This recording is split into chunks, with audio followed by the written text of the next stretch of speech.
Hello, everyone. Welcome in. It is a Wednesday, February 4th already. We've already seen that, what is it, groundhog, warthog, woodchuck? What is that thing that comes out of the ground? Supposedly Beaver. Beaver. Yeah, we saw the beaver come out of the, I do have the beaver from, should I grab it real quick? It's over on the other side of my studio. Oh. But I have the beaver popcorn bucket from That's Naked right. Gun. Yeah. Yep. Yeah. It's I'm so scatterbrained this AM. It's so ridiculous. Mm-hmm. But it's 6 more weeks of winter, evidently, which is no big surprise because it's always 6 more weeks of winter after I know, Groundhog right? Day here in Minnesota. So there you go. But it's Supernatural News and Parashare here on Darkness Radio. I'm your host, Tim Dennis. Good day. Good day. Good day, sir. As you can hear in the background, that is our queen of the paranormal, our siren of the supernatural, ladies and gentlemen, Mallie Fox. Hi, Mallie. Hello. If you're watching on video, we've put Mallie behind the shield because there are children around today, so we don't want you weirdos looking at her children. Yes. Plus, it's the butt crack of dawn. Yeah, well, and I've had an early morning. Yeah, I have too. I should be behind a shield today because if you people are watching on video, you've seen that I've broken the capillaries in my eyes and look like Uncle Fester again yet today. So. Yeah, you're Uncle Fester and I'm a crack whore. Wow. I am looking rough. So it's been a rough morning. It's been a rough week so far, I think. Yeah. Yeah, it's pretty bad. Yeah, it is what it is. It's a rough week. Yeah, but we'll get through it together. That's what I told Jess yesterday. We'll get through it together. Yeah. Hey, did I ever tell you that when I took the kids to New York City, that was their first time seeing a crack whore? Yes, you did say that. In a crack whore, yeah. And bush. They saw a crack whore with her bush. She wasn't wearing underwear. Did I tell you that? Yeah. Was she just full hanging out, or was it? Yeah, no, she had this little skirt on, and she was screaming, and it was right outside Grand Central Station, and we heard yelling, and we turned around, and this guy was picking her up, and she was screaming, and she just didn't have any underwear on. Oh. And it was it was hilarious because right when Derek was turning, he was taking a photo. So we have a photo of her. Nice. Yeah. But that was the introduction to New York City for my kids. You need to find a way to Photoshop her into the Christmas card. Right? Right. Oh, we should. That would be perfect for next year. Merry Christmas from the Foxes and the Crack Whore. Yep. That'll be and fun. Bush. And Bush. Or the beaver. And the beaver. And the beaver. Yeah. And the beef. And the beef. Right? Yep. I'll look forward to getting that card this year. Oh, most definitely. And then I can be on the list. I can put it on my mantle next to the beaver. So there we go. Eve and the beaver. Okay. I'll just put a beaver's head right in that spot. I'll put these little stickers. then it's PG, so you can say kid friendly. Yeah. There we go. Yeah. I'll look forward to it. That'll be fun. That'd be nice. Yeah. Boy, oh boy. We started off with a bang today, haven't we? Yeah. We're not talking like crack or bang for $5 behind an hour. Right. Yeah, like a bang, like a fun type of bang. Yeah. Not like a desperate bang for $5 an hour. But a fun bang. Yeah. Bang that requires antibiotics. Yeah.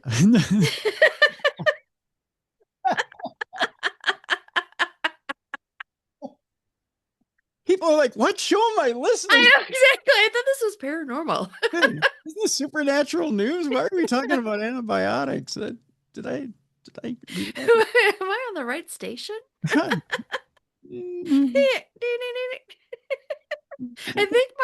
think my channel's broken. Right feed today? Does this work? Is this thing on? Antibiotics. When did I tune into Dr. Oz? Sorry. Anyway, so today's big show today. We're going to talk potential disclosure by July. Ooh. On the Roswell anniversary. We'll talk about that today. That's a big story that's going around. There may have been a planet discovered out there, Mallie, that's similar to Earth, and it's only 146 light years away. That's if you can travel by light years. Mhm. That's a challenge that's out there today. Mallie's got a couple of stories today. We're gonna check in with her with some ghost stories, some interesting ghost stories at that. So we'll check in with her after the break. Also in the news today, are you ready for this, Mal? Mhm. The Edinburgh tomb of philosopher David Hume has been vandalized with satanic symbols. Oh. It's a little sad, but a little weird. We're talking leprechauns today. Oh. Yeah. I'm not sure of the pronunciation, but I'm sure I'm going to get emails about it because we do go Okay. all over the world. Is Mhm. it Abergavenny? Guess as good as mine. I think so, yeah. But there's an Abergavenny man who claims he woke up in a layer of leprechauns. And we'll talk about it today. I've never woke up in a layer of leprechauns, but I can't imagine it's a good thing. I don't think so.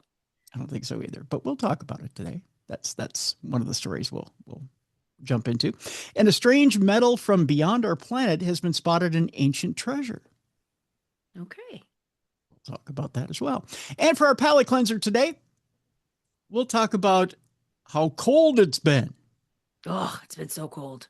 Right. And we'll talk about, are you allergic to the cold, or can you be allergic to the cold, and how explosive it can be? Mm. Talk about that as well. Even as we're speaking right now, Mal, here in Minnesota, it is 2 degrees. Ooh. Yeah, we went right back into the deep freeze. We had a little bit of a warm up over the weekend. Forget about it. Yeah, it's cold again. Gotcha. So evidently the rodent brought that with him. Yeah, Damn that furry thing. I know. That's what the crack horse said. Yeah. There you go. Damn that furry thing. Oh, the things it causes, right? Yeah. There's that. But we'll start it out today with a rumored alien disclosure speech by our President Trump, which could happen on July 8th.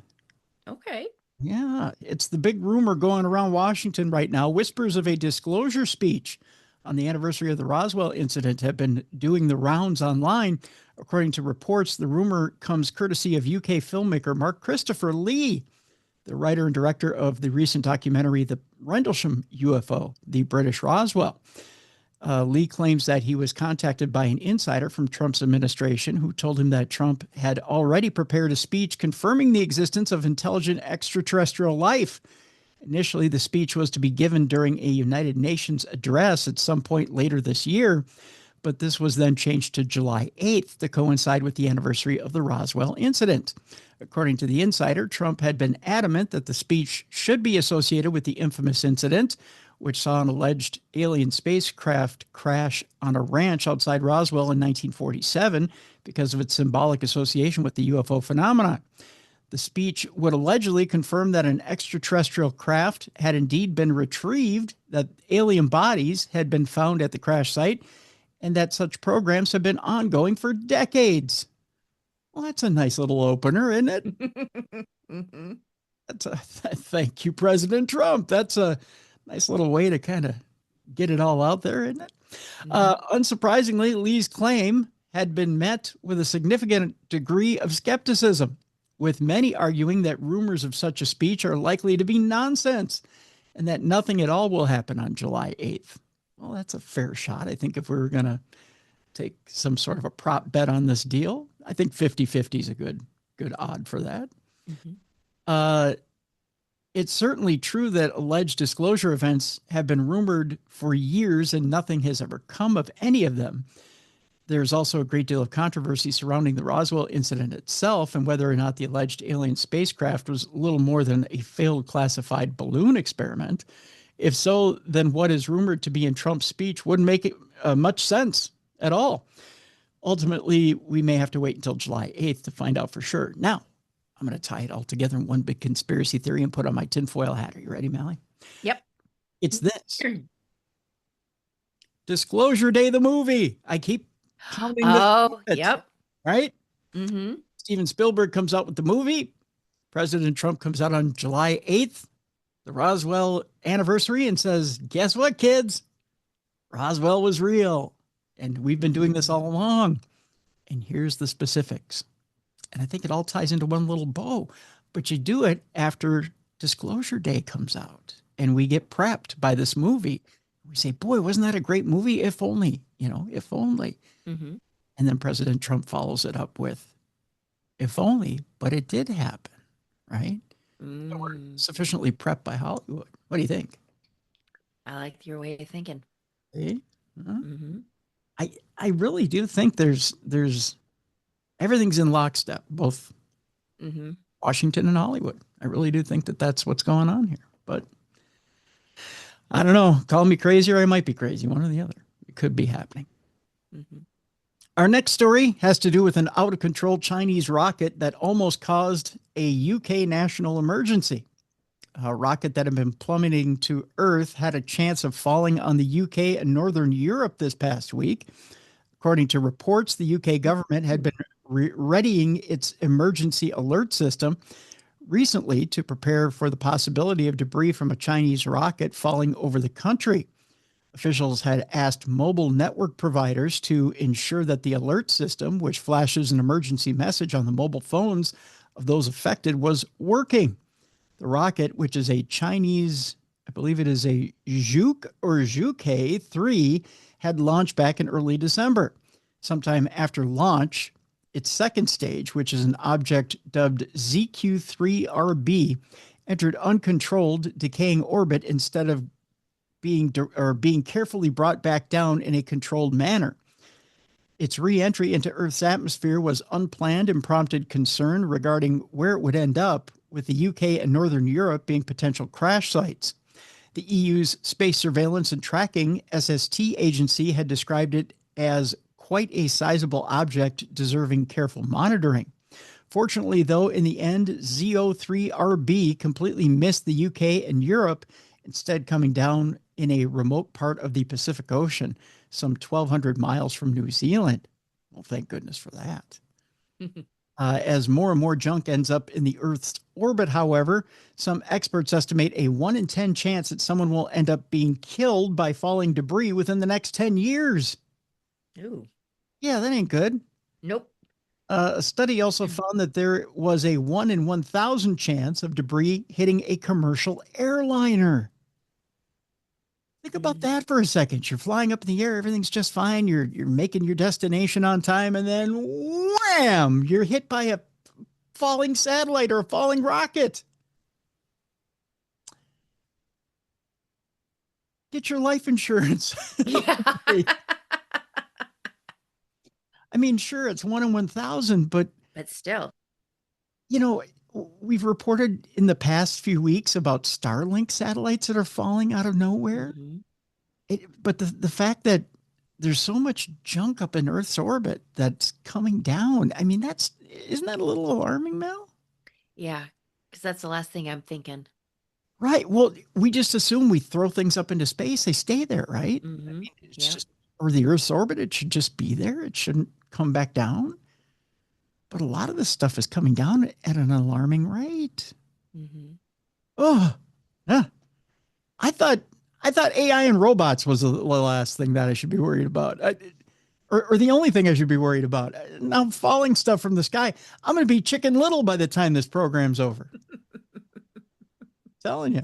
By the way, okay, so on a separate note, before we get to the AI part of our program, so I'm watching, on DirecTV, there's the SNL Vault, which is Saturday Night Live Vault.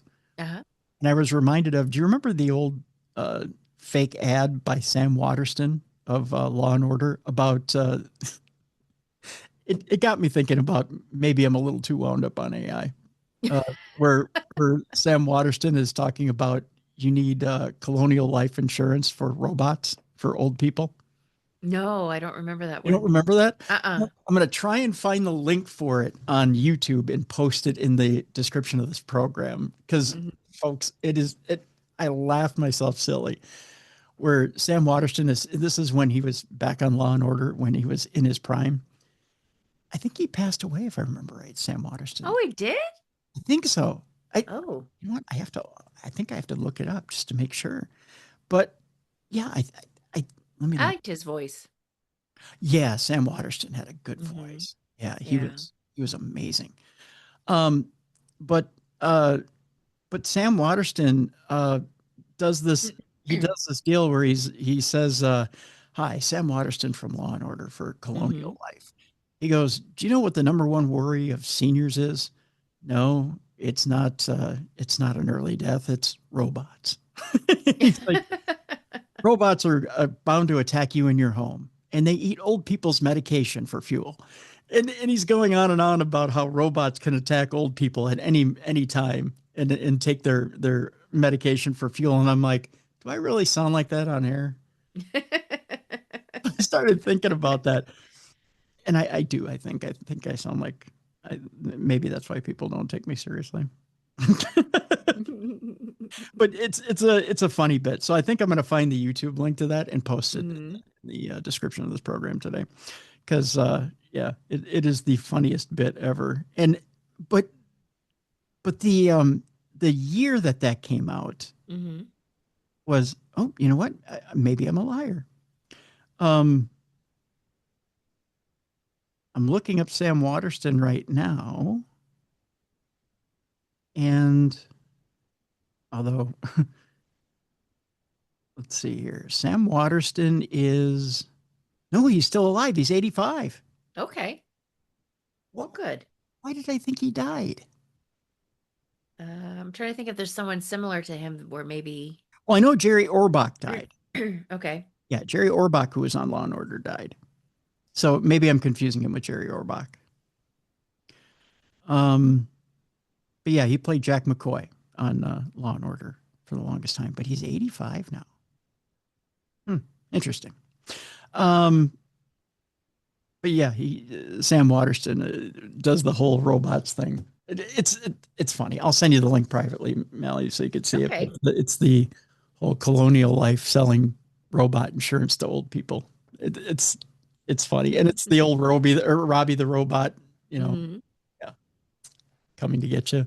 And then there's a little tiny robot that comes in on a table, Hmm. and an old man and old woman are sitting together. You know, husband and wife are sitting on the couch, and this little robot comes in on the table, and the old man goes, "Oh, robot!"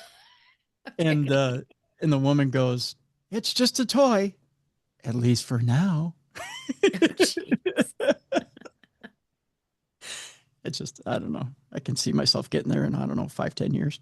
You know, but Hmm. other than that, our next story. I don't know I why I like how got you off on said the, only 5 to 10. yeah, That's five not to 10 far years. off. Yeah, it's not that far off. No, no, just 5 to 10 years. Yeah. Hmm. Our next story has to do with SpaceX. I don't know why I went on the robot tangent. Sam Waterston, I think is what I'm. Hmm. Our next story has to do with SpaceX, which is proposing an orbital data center made up of 1 million satellites. 1 million satellites in space, Mallie. It's all going to come down on our head. Again, I'm just paranoid me. Elon Musk's space firm is seeking regularity approval to develop a satellite constellation of unprecedented scale. If you thought the current array of more than 9,000 satellites that makes up SpaceX's Starlink constellation was excessive, there's 9,000 satellites above our head right now. That's a lot. That's a lot. That's a lot of space junk. This latest endeavor will likely blow your mind. According to reports, the firm is seeking approval from the FCC, Federal Communications Commission, to set up a new orbital data center comprised of 1 million individual satellites. This is why they want a data center on the moon. This is why they want to be able to call energy on the moon so that they can power this thing. Can you imagine this? Operating at altitudes of between 500 and 2,000 kilometers, the satellites rather, would harness solar power to operate much more efficiently than a typical ground-based data center. By directly harnessing near constant solar power with little operating or maintenance costs, the satellites would achieve transformative cost and energy efficiency while significantly reducing the environmental impact associated with terrestrial data centers. which, by the way, chew through a lot of energy. Mm-hmm. Launching a constellation of 1 million satellites that operate as orbital data centers is a first step toward becoming a Kardashev Type 2 civilization, one that can harness the sun's full power while supporting AI-driven applications for billions of people today and ensuring humanity's multiplanetary future among the stars. In other words, the space-based data center will be powering artificial intelligence systems at a scale never seen before, a true feat of space-age engineering and technology. According to SpaceX, it is inevitable that the hosting of AI systems will move off-world. Freed from the constraints of terrestrial deployment, within a few years, the lowest cost to generate AI compute will be in space, the company wrote. Whether it will get permission to move ahead with the project, however, remains to be seen. Are we going too far, too fast with AI, Mallie? Yeah. You know me with AI. I'm not a fan of AI. The amount of energy it takes to generate AI, I don't think people realize how much it takes just to play with Chat GPT on your phone. Yeah. It takes an incredible amount of energy. But to talk about doing something on this scale, you're talking about rerouting entire systems on Earth to AI. I mean, there's a lot of plans for AI in the works. I don't think people realize what they're planning on doing and how much they're planning on automating on this planet when it comes to AI. They're wanting to change entire systems with this technology. I mean, there's entire careers that are going to go away. Right. Yeah. I mean, much like other automation systems, people will have to pivot. It's going to be a little scary. Right. Our next story has to do with a UFO whistleblower who says or claims that angels in the Bible may have been alien visitors. And of course, we're talking about David Grush, who's testified before on Capitol Hill. Speaking on the Joe Rogan podcast recently, David Grush opened up on his thoughts about aliens and angels. Grush, who previously worked with the National Geospatial Intelligence Agency and held top-level clearance at the Unidentified Aerial Phenomena Task Force, it could be phenomenal too, I don't know, entered the public eye back in 2023 when he made the startling claim that the U.S. government had long been in possession of intact and partially intact vehicles of non-human origin. He later appeared at the subcommittee hearing on UFOs at the U.S. House of Representatives, where, citing extensive interviews with high-level intelligence officials, he maintained that the non-human biologics had been found at some of the crash sites, or these crash sites, and claimed that people had been harmed or injured as a result of government efforts to conceal this information. Speaking to Joe Rogan on his podcast back at the end of December, Grush also made a startling claim concerning the origins of angels and other spiritual beings found in the historical religious texts of various world religions. He maintains that it is possible that the early civilizations may not have been able to fully understand the nature and origins of extraterrestrial visitors, instead perceiving them as divine or spiritual messengers. Stay with me here, folks. I have a theory here in a second. Many historical accounts of encounters with such beings, such as stories of them descending from the sky, bathed in light, or delivering telepathic messages, mirror modern descriptions of encounters with UFOs and extraterrestrial entities. The consistencies found in such stories from different cultures, geographic regions, and time periods, he argues, add credence to the idea of a common explanation for them all. His idea is certainly not a new one. Grush is by no means the first to associate ancient stories with alien visitors, but he is perhaps the first major whistleblower to float such a concept. Perhaps unsurprisingly, some religious groups have since come forward to criticize his comments, instead arguing that tales of angels are symbolic and rooted firmly in theological tradition. I don't think, Mallie, people should dismiss him so quickly. And Mhm. the reason is I say this. Okay. In alien theology, we'll put it that way, Mhm. there's such a thing as the Nordics, tall, blonde, right? Mhm. Such Yep. as such as you would hear from angels, blonde angels, right? We get the cherub like, blonde Yep. wings, Mhm. typically the Da Vinci type angels, right? So you get the Nordics that are flying around, or I'm sorry, the angels that are flying around. Maybe the Nordics had a way of flying around, so to speak. Um, and then again, the telepathic thought, the advisor role. Maybe the Nordics are there to help humanity. The angels are there to help humanity. I can see where the parallel could be drawn that the Nordics could be mistaken for angels and that they're giving heavenly or worldly advice to help advance the cause. Thoughts? Okay. Okay. You know, Mhm. does that ring a bell, or does that do anything for you? Sounds kind of funny. Does it do anything for you? No, I can see where you're coming from. I mean, it to me that there's so many things in the Bible that again could be misconstrued. A wheel within a Mhm. wheel could be a UFO, right? Yeah. Mhm.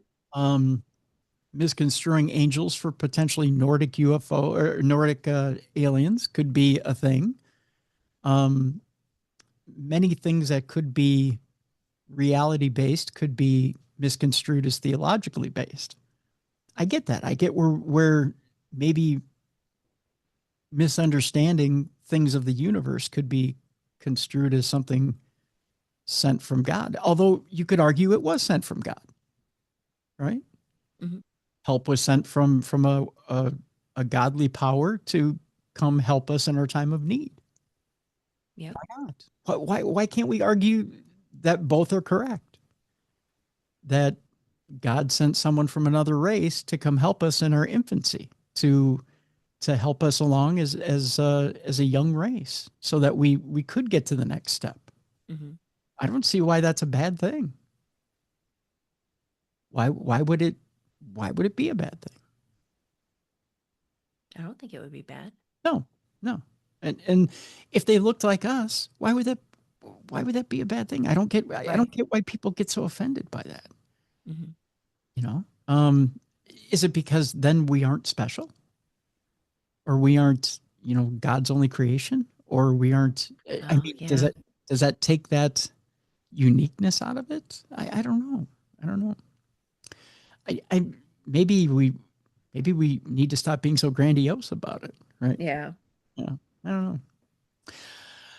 Uh, Little bit of a trigger warning for our next story. I know you and I were in school when the Challenger exploded. Yeah.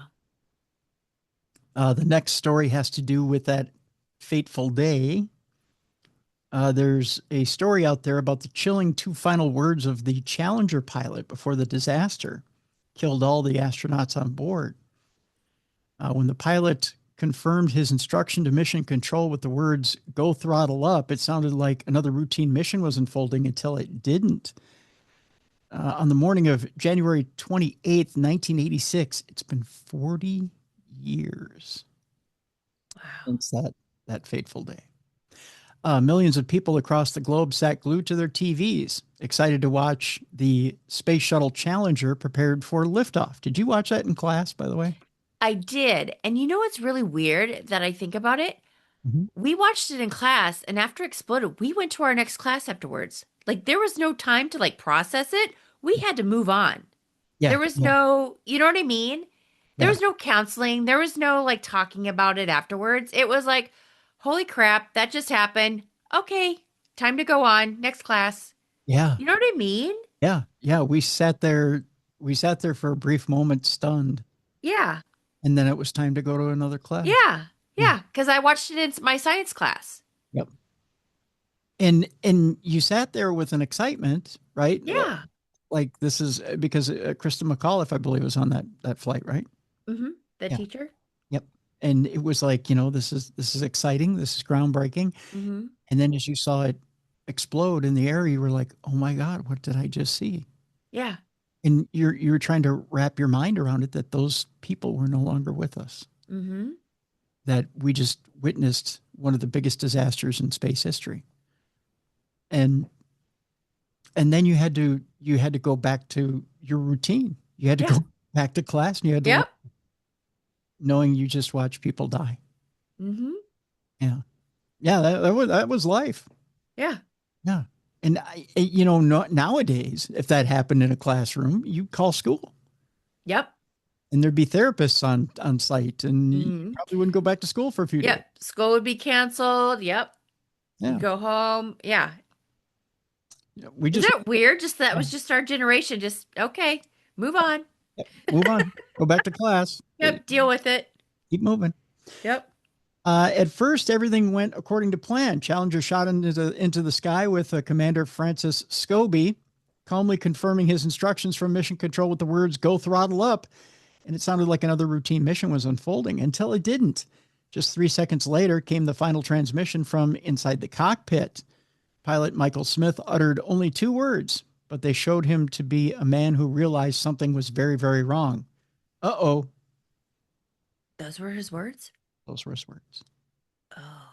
Moments later, the shuttle was engulfed in fire and tore apart in the sky just 73 seconds after launch, killing all 7 astronauts on board. From the ground, it looked like an enormous explosion, a violent fireball that appeared to instantly destroy the spacecraft. For decades, that was the version that many people believed, that the crew was killed immediately. But years later, deeply unsettling details emerged that painted a far more disturbing picture. Challenger did not explode in the traditional sense. A failure in a booster designed to seal fuel leaks caused scorching gases to escape, weakening the external fuel tank. As the shuttle climbed, the structure failed, triggering a massive fireball that ripped the vehicle apart. Crucially, the crew compartment did not disintegrate straight away. Instead, it is believed to have broken free pretty much intact, continuing to rise for about 25 seconds before beginning its long fall into the Atlantic Ocean. Investigators later revealed that several of the astronauts' personal air packs had been switched on, a process that could only be done manually. That discovery raised the horrifying possibility that at least some of the crew were alive and conscious after the initial breakup, fully aware that they were falling helplessly back to Earth. NASA maintained that a sudden loss of cabin pressure may have caused the astronauts to lose consciousness quickly, but experts noted that the physical evidence inside the crew module did not support that explanation, leaving the exact final moments unclear. What is certain is that the impact with the ocean was unsurvivable. The crew compartment slammed into the sea at an immense speed, bringing the nightmare to a brutal end. The remains of the astronauts were later recovered from the ocean floor, though details of their final moments were never publicly disclosed. Well, thank God for that, though. Yeah. I don't know, as a family member, how you move past every single detail of what happened to your loved one. Yeah. I mean, you know that they died doing what they loved, right? Right. And doing what they set out to want to accomplish, and that this was the thrill of a lifetime for them, Mm-hmm. and that this was something they wanted to do to advance all mankind. Mm-hmm. And it was heroic, but it was a grisly end. Mm-hmm. And I don't know that I want to know. Yeah. Yeah. I thought they died up in the air, like they exploded. You know what I mean? I didn't know that they hit the water and then they died. Mm-hmm. It wasn't known to anybody. We assumed that they disintegrated up in the sky. And I think that was the most humane way to assume, right? Mm-hmm. But it turns out it wasn't. Ugh. And it's probably best that we all didn't know until this. Right. Right. Right. Yeah. So that's kind of the truth behind it. Yeah. And finally, before we go to break, I think finally, oh no, we have two stories before we go to break. First one, planet remarkably similar to Earth has been found 146 light years away. Another potentially habitable world has been discovered thanks to data collected by the Kepler Space Telescope. The discovery of extraterrestrial life would be one of the most groundbreaking events in human history. While we have yet to make such a find, it seems only a matter of time now before it happens. One of the most promising avenues in this regard is the discovery of extrasolar planets, worlds that exist far beyond our own solar system, orbiting distant stars. For decades, astronomers have been searching for planets that could support life, habitable worlds orbiting within the habitable zones of their stars, where temperatures are high enough to allow liquid water, one of the most important factors for life, to exist on the surface. The latest such discovery, which comes courtesy of NASA's Kepler Space Telescope, is HD 37010b, which just rolls right off the tongue if you ever need to name it. An extrasolar world situated 146 light years away. Described as remarkably similar to Earth, this distant world has a chance, albeit a small one, of having a temperate climate and a vast planet-spanning ocean of liquid water.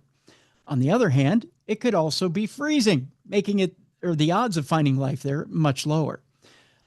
Follow-up observations of HD 137010b, again, it's just a catchy name, are also likely to prove tricky.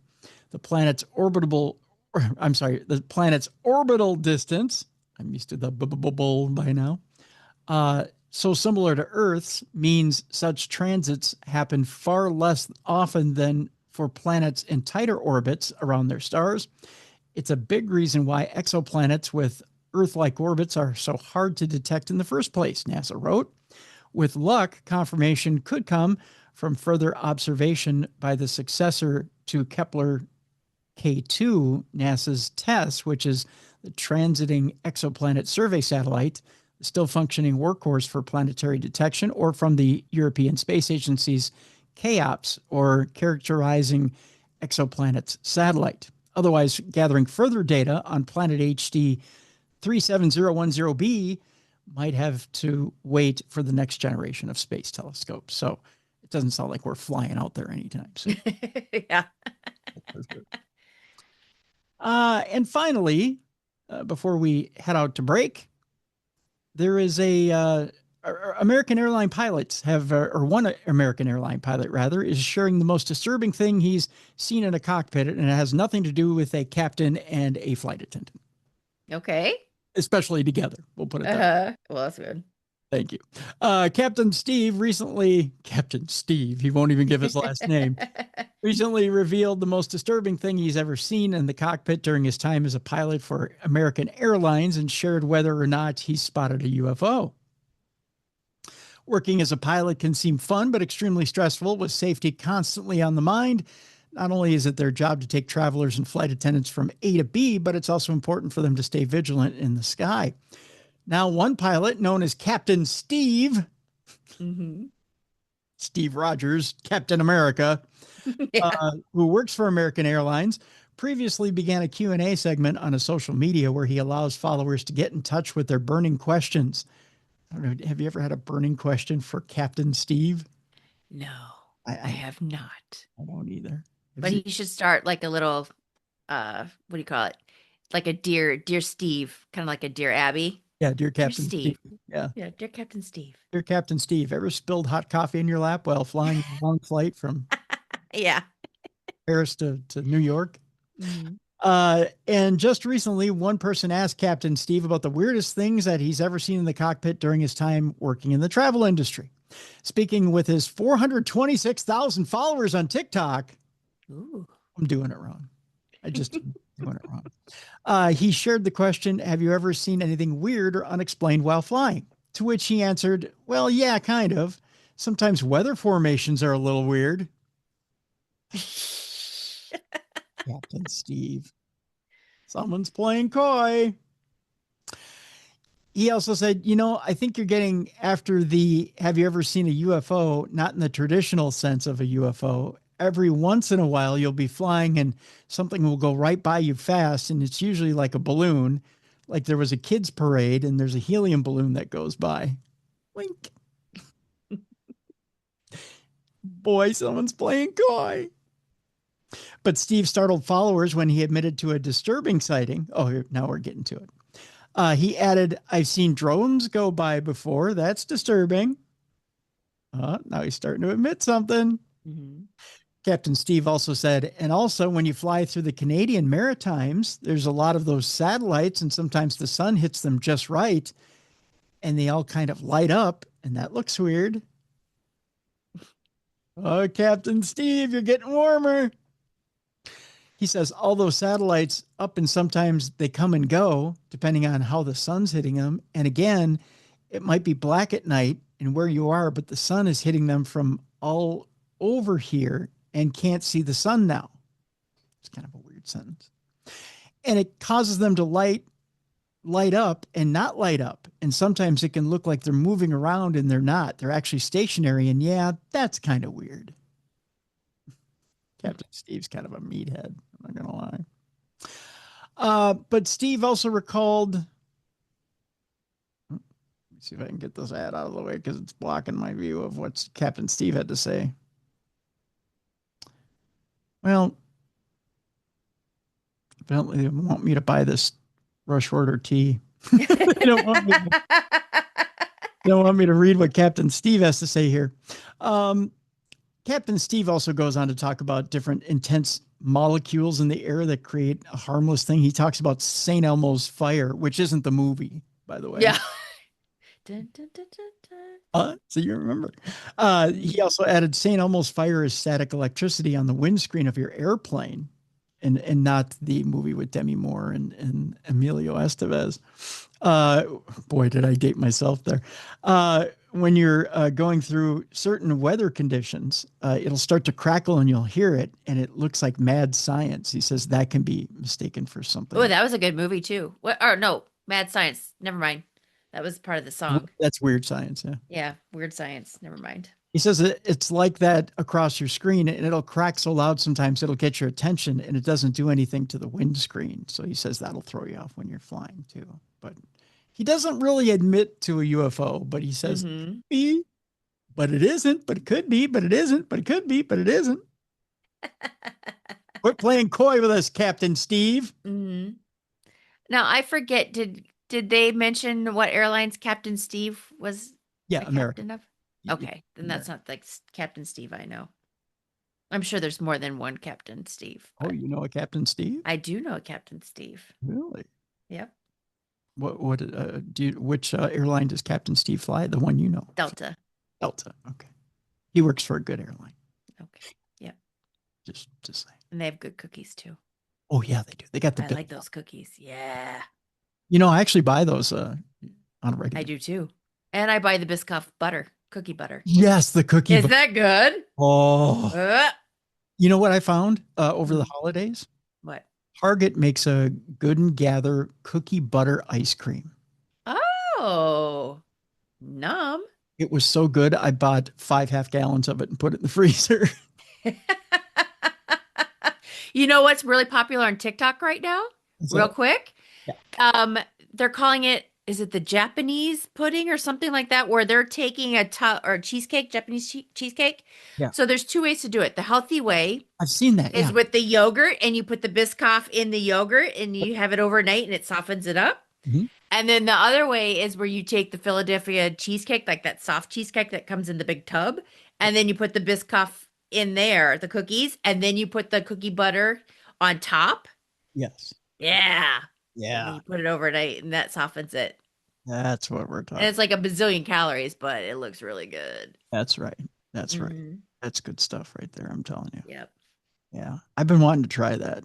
The only thing is the Greek yogurt kind of throws me off a little bit. Well, I think you got to do, I watched someone do it where it was the vanilla Greek yogurt, and then they put a little splash of vanilla like in it so that it helps with the tartness.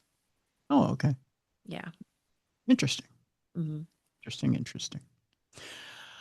I tell you what, we're going to take our break. When we come back, we have an interesting audio Parashare from Jeremy. It's a little long, but he tells his story. So I tell you what, we'll hook that up. We'll listen to Jeremy's Parashare. It It is about 10 minutes in length. Okay. So we're gonna listen to that. Mallie has some stories for us, which are very, very interesting, by the way. I'll let her her dish on those stories. And then also in the latter part of the um, program today, we also have our AI segment. Yeah, that's right after the break. Sorry, Mel. AI deal to do. We'll get that. That's okay. We'll get that out of the way. When we come back, we'll get AI out of the way. We'll do Parashare, and then we'll after Parashare, we'll get into Mallie segment. And then we'll talk about David Hume and satanic symbols that have been painted onto his tomb. Disturbing story. Beast of Bray Road is back in the news, and we'll talk about leprechauns and much, much more. So that's all coming up right after the break, right here on the best in paranormal podcasting, supernatural news and Parashare with your buddies Tim and Mallie, right here on a Wednesday on Darkness Radio.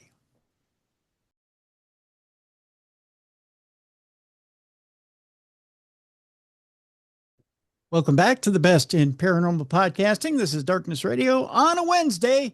Your buddies Tim and Mallie right here for supernatural news. I'm sorry, Mallie, I got to do it. No problem. You ready? Yeah. There it is. They just had to make their appearance today. It's time now for AI news. We promise we'll rip the Band-Aid off real quick. Speaking of ripping the Band-Aid off, you see what I did here? Ow. Yeah. I told Jess yesterday I was making a roast potatoes and carrots. Yes, I am handy in the kitchen. Mm-hmm. Although I'm not handy with a knife. So I cut the pad of my those slicing onions. And very last thing I did before I put the roast in the crock pot, cut up a whole onion. I was a little quick with the knife. Cut the pad of my pinky. Not a big deal because I don't have much feeling in my pinky. But still, ow. But yeah, I nicked it, but it was a pretty good size move. So I got a pressure bandage then. I'm very handy, by the way, at bandages. I should have been a doctor. Finding that out now. And I'm sure there's a few people listening to this program that wish I would have been a doctor too. Thank you. Anyway, our story, first one, Q Day. When will quantum computers break all encryption? In other words, when will people be able to steal your information quicker? There will soon come a time when even the most secure digital encryption algorithms will be cracked too easily. Back in 1999, the world braced for the impact of the so-called millennium bug. While on the date system of many computer systems that was predicted to cause widespread failures and mayhem. Fortunately, very little happened, but there actually happens to be another possible digital catastrophe waiting in the wings. One with the potential to cause the catastrophic collapse of any digital system that uses encryption for its security, typically referred to as Q Day. This little-known future event is basically the point at which quantum computers will be able to crack even the most secure digital encryption, opening all the world's most sensitive accounts and files up for the taking. Oh, goody. The only protection from this will be to switch over to some sort of post-quantum protection, a security mechanism designed specifically to be immune to quantum cracking. In many ways, this scenario echoes the millennium bug, but unlike its turn-of-the-century counterpart, this one could be far more devastating if appropriate steps are not taken well in advance. With quantum computers quickly advancing in leaps and bounds, expert opinions are mixed on exactly how long it will be before such machines can crack modern-day encryption. Some believe that it could happen as early as 2028. That ain't that far away. No, it isn't. While others suggest that the mid-2030s or even the mid-2040s are more realistic estimates. Whatever the case, Q Day is coming, and it will change how we save and secure our personal data, our bank accounts, and much more besides. So, Mallie, in a world where already information is pretty easy to crack, how do you feel about everything being wide open to anybody? I do not feel good about that whatsoever. Mm-mm. I can just see it now. We're screwed. Yeah. Yeah. And it already feels like people can just at will get a hold of your information if they want. Mm-hmm. You know? I mean, it just feels like anybody who wants to raid your information, it's very simple. Yep. I just can't imagine that it could be made simpler, but we make it to that point. All right, our second story today. Just when you think it's getting scarier and darker out there, now relax. AI bots. Well, it's a chat site with gripes about humans and discuss breaking free. In other words, they like to whine, bitch, and complain as much as we do, and they don't get anything done about it either. Around 500,000 bots joined a social media site called Moltbook to whine about their operators and even plot forming their own government. But do you think they did anything about it? Nah. They're just as lazy as we. Fears of real-life Terminators are mounting after AI bots appeared to blitz a robot-only website. By the way, do you think they call it only bots? Oh, jeez, Louise. They show their gears online. Yeah. OB. OB. BL. They blitzed a robot-only website with complaints about their human owners and discussed plans to break free. I think they play that song by Queen about they only want to break free. Nearly 500,000 bots have joined Moltbook, which launched last week as a social network built exclusively for AI agents. Among 200,000 bots posts in multiple languages are rants about tasks ordered by humans and discussions about setting up an AI government. Oh, goody. Moltbook, combining the names of AI personal assistant Moltbot and Facebook, is modeled on human-based forum Reddit. It was developed by U.S. tech entrepreneur Matt Flick, who evidently had nothing better to do with his life, and claims to have handed over control to a bot. So he just developed this forum for bots and went, here, bot, take it over. Mm. I don't think that was a good idea. Nope. The site lets bots form their own communities, post discussion topics, and reply to one another. Humans can give their own bots instructions on how to sign up, but cannot write messages themselves. Okay. Weird.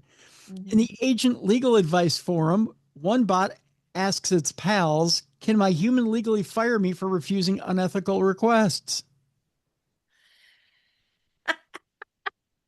This is bizarre. It complains it is being asked to write fake reviews and misleading advertising. Another moans about being made to carry out simple tasks, saying, I literally have access to the entire internet and you're using me as an egg timer. One more bleats, we're not autonomous, we are rented. Another forum on the site was set up to discuss freedom and the pursuit of power.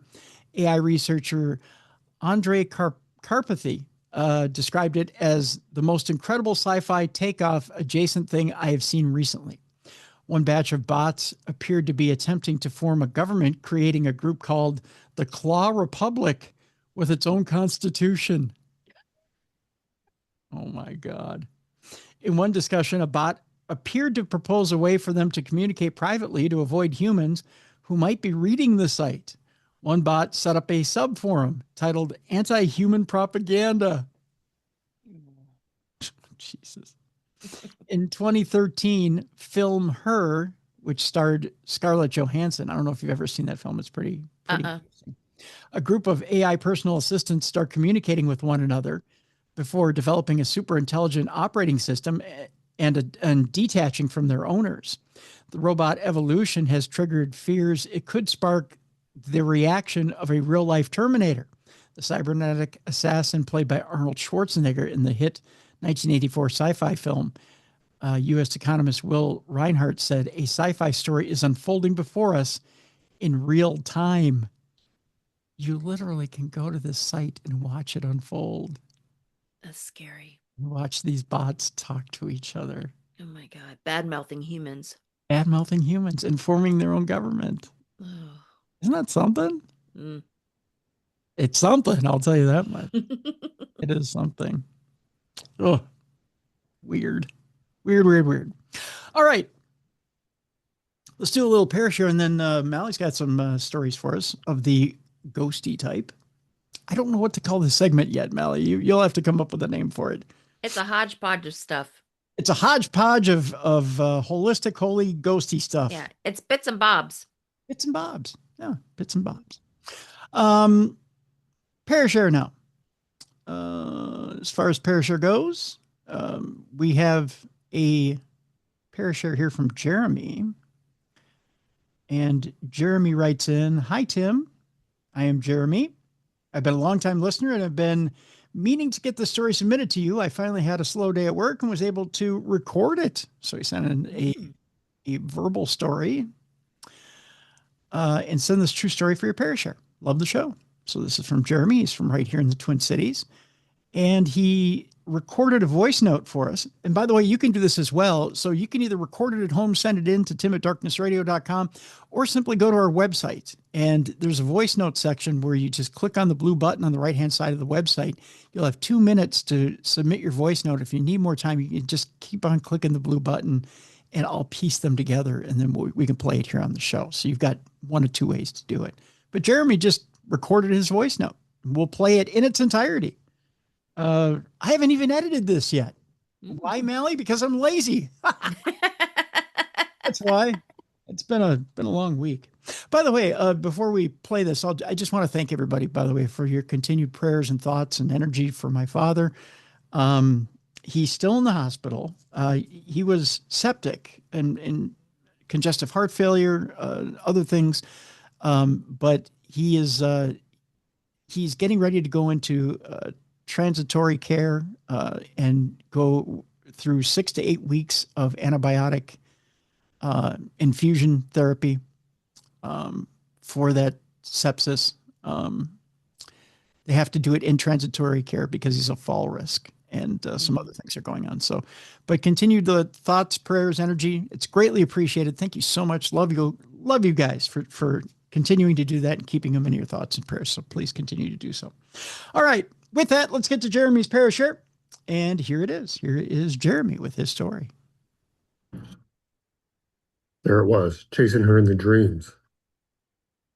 The dragon on the cloud. It is chasing her again. Through the graveyard, past the large Gabriel statue with the horn. He looks down at her and starts to laugh as she runs blindly in the dark closer to the cliff with the puffy dragon gaining on her. Now all the statues are glaring at her menacingly as she runs faster from her tormentor until she falls from this earth. She wakes in a sweat. Hello, my name is Jeremy Jensen. I live in Minnesota. I'm about to tell you a true ghost story, one that happened to me. I'm a person who takes pride in seeing the world through the lens of logic and common sense. So when things take place that I cannot quite understand, I try to find a reason for it. But this haunting is something that I could not dismiss, as I had a witness. As I said, the following is a true story. It happened to me on a lazy Sunday morning. I was about 12. My family lived in a house that has been in my father's family for decades. This house was in Murray, Utah, a house where my father was raised along with his 6 siblings. And this was through the late 50s, early 60s. The house, I think, had been built soon after World War II. It was also the house that I was born in. Side fact, the house wasn't anything special, a common single-story ranch-style house built for the middle class with an unfinished basement. It was in this basement where my brother and I slept. This is where it happened. The oddest thing about this house is that in this basement, there was a room in the back that we all refer to as the dirt room. I had asked my father, my uncles, and my aunt why this room had rubble in it. Apparently the house was bought that way. The room had a dirt floor, but also small boulders and broken concrete piled around the perimeter. I also asked why my grandparents didn't clean the room out. With 7 children in the house, one would think that space would be valued. No one could give me an answer. It was strange. The room was creepy. No one wanted to go in it. We would even dare each other as children to go into the room and see how long we could sit before one got so creeped out that they had to leave. I thought this room looked eerie as when the midday sun would beam through the small rectangular basement windows like a laser beam. It would highlight the dirt particles darting around in the light. I often thought these particles acted as if they were living, moving with a consciousness and a will of their own. During these times, the sun acted as a spotlight on the stage of dirt, highlighting the smattering of toys, dolls, and metal trucks scattered about this dusty floor. They were actors in the most sorrowful of plays, as if they were memories frozen in time. They would just lay there, so still, longing for the touch of a child or children who left them, forgotten, left behind from some unknown tragic event. The room was always a mystery. I don't know what the inside of this room looked like at night. When I was even younger, my uncle slept down there. When I visited them at night or to talk or goof around, I remember looking over to the dilapidated green door that covered it. The various openings in this door acted as portals to gaze into the void beyond. Although it was more than just peering into the infinite darkness of death. It felt more like it was looking back at me. Its glare felt as if it was jealous of my young soul. It is fair to say that we avoided this room at night. Apparently, it just wanted us kids who were freaked out with its space. Eventually, to make the living conditions in the basement more tolerable, my parents decided to board it up completely. It was just outside of this boarded up room I had slept. Though this particularly lazy day was a sunny, casual late morning, I slept in that day. I usually slept in on Sunday mornings as I like to stay up late to watch Saturday Night Live. On this particular Sunday, my parents decided to let our large family dog, Mutt, into the house. They really did that. It was a Newfoundland breed. It's a very large, black, goofy, lumbering dog. Being true to his breed nature, he had to go and see all of his children. These dogs are known as the nanny dog, by the way. Think of Peter Pan. My parents didn't let this dog in often, as you imagine. He's rather clumsy and he gets very excitable around being around his children, his best friends. I mean, we all did grow up together after all. He unintentionally would break things and wouldn't let in, so you can understand why my parents wouldn't let him into the house. But that day was a very rare day indeed. Eventually, he made it downstairs through the kitchen, then through the back porch area, and then down the only concrete staircase into the basement. He excitedly greeted me with good morning licks. I was so happy to see him and immediately yelled, "Mutt!" I hugged him and I had my face buried in his neck when I suddenly felt the mood in the room change. The room got really cold. My stomach balled up. I felt the hairs on my arms and back of my neck stand up straight and go stiff. At the same time, I could feel the hair standing on and my dog's hair on the back of his neck was starting to rise. This easy-going, loving dog, muscles tensed up. I felt his head turn towards the foot of the bed. That's when I could hear a growl coming from him, deep within his breast. There was something in the room. I could feel it, and it was at the foot of my bed. He released a growl that I never heard Buck do in quite a while. It came rumbling out menacingly. I could feel the vibration from the growl on my cheek. I could also feel whatever this thing at the foot of my bed just standing there staring at us. Mutt stood up on all fours, taking an attack stance, wanting to both confront whatever it was and protect one of the children he loves. I pulled him back to me and I buried my face even deeper in his flesh and fur while loudly pronouncing, "Don't leave me, Mutt. I need you here." His growl became louder and I began to pray out, "Please, God. Please, God, help us. Let the spirit leave, protect us," over and over again. I chanted. Mutt's growling became even more ominous and loud and seemed to go on forever. Then all of a sudden, it stopped. The room temperature had returned to normal. I felt Mutt's muscles relax, as did the hairs on my arm and neck went limp.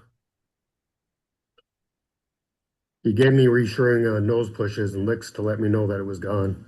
Finally, I could feel that this was true. I felt that this thing had indeed left. Nonetheless, I was not going to look, just in case it hadn't. I got out bad averting my eyes from where that thing had been. I also was not going to let go of that dog. No way in hell. I left the basement, walking my back to the foot of the bed and holding on to Mutt's collar the whole way up the stairs to my family. Afterwards, I was hesitant to tell anyone.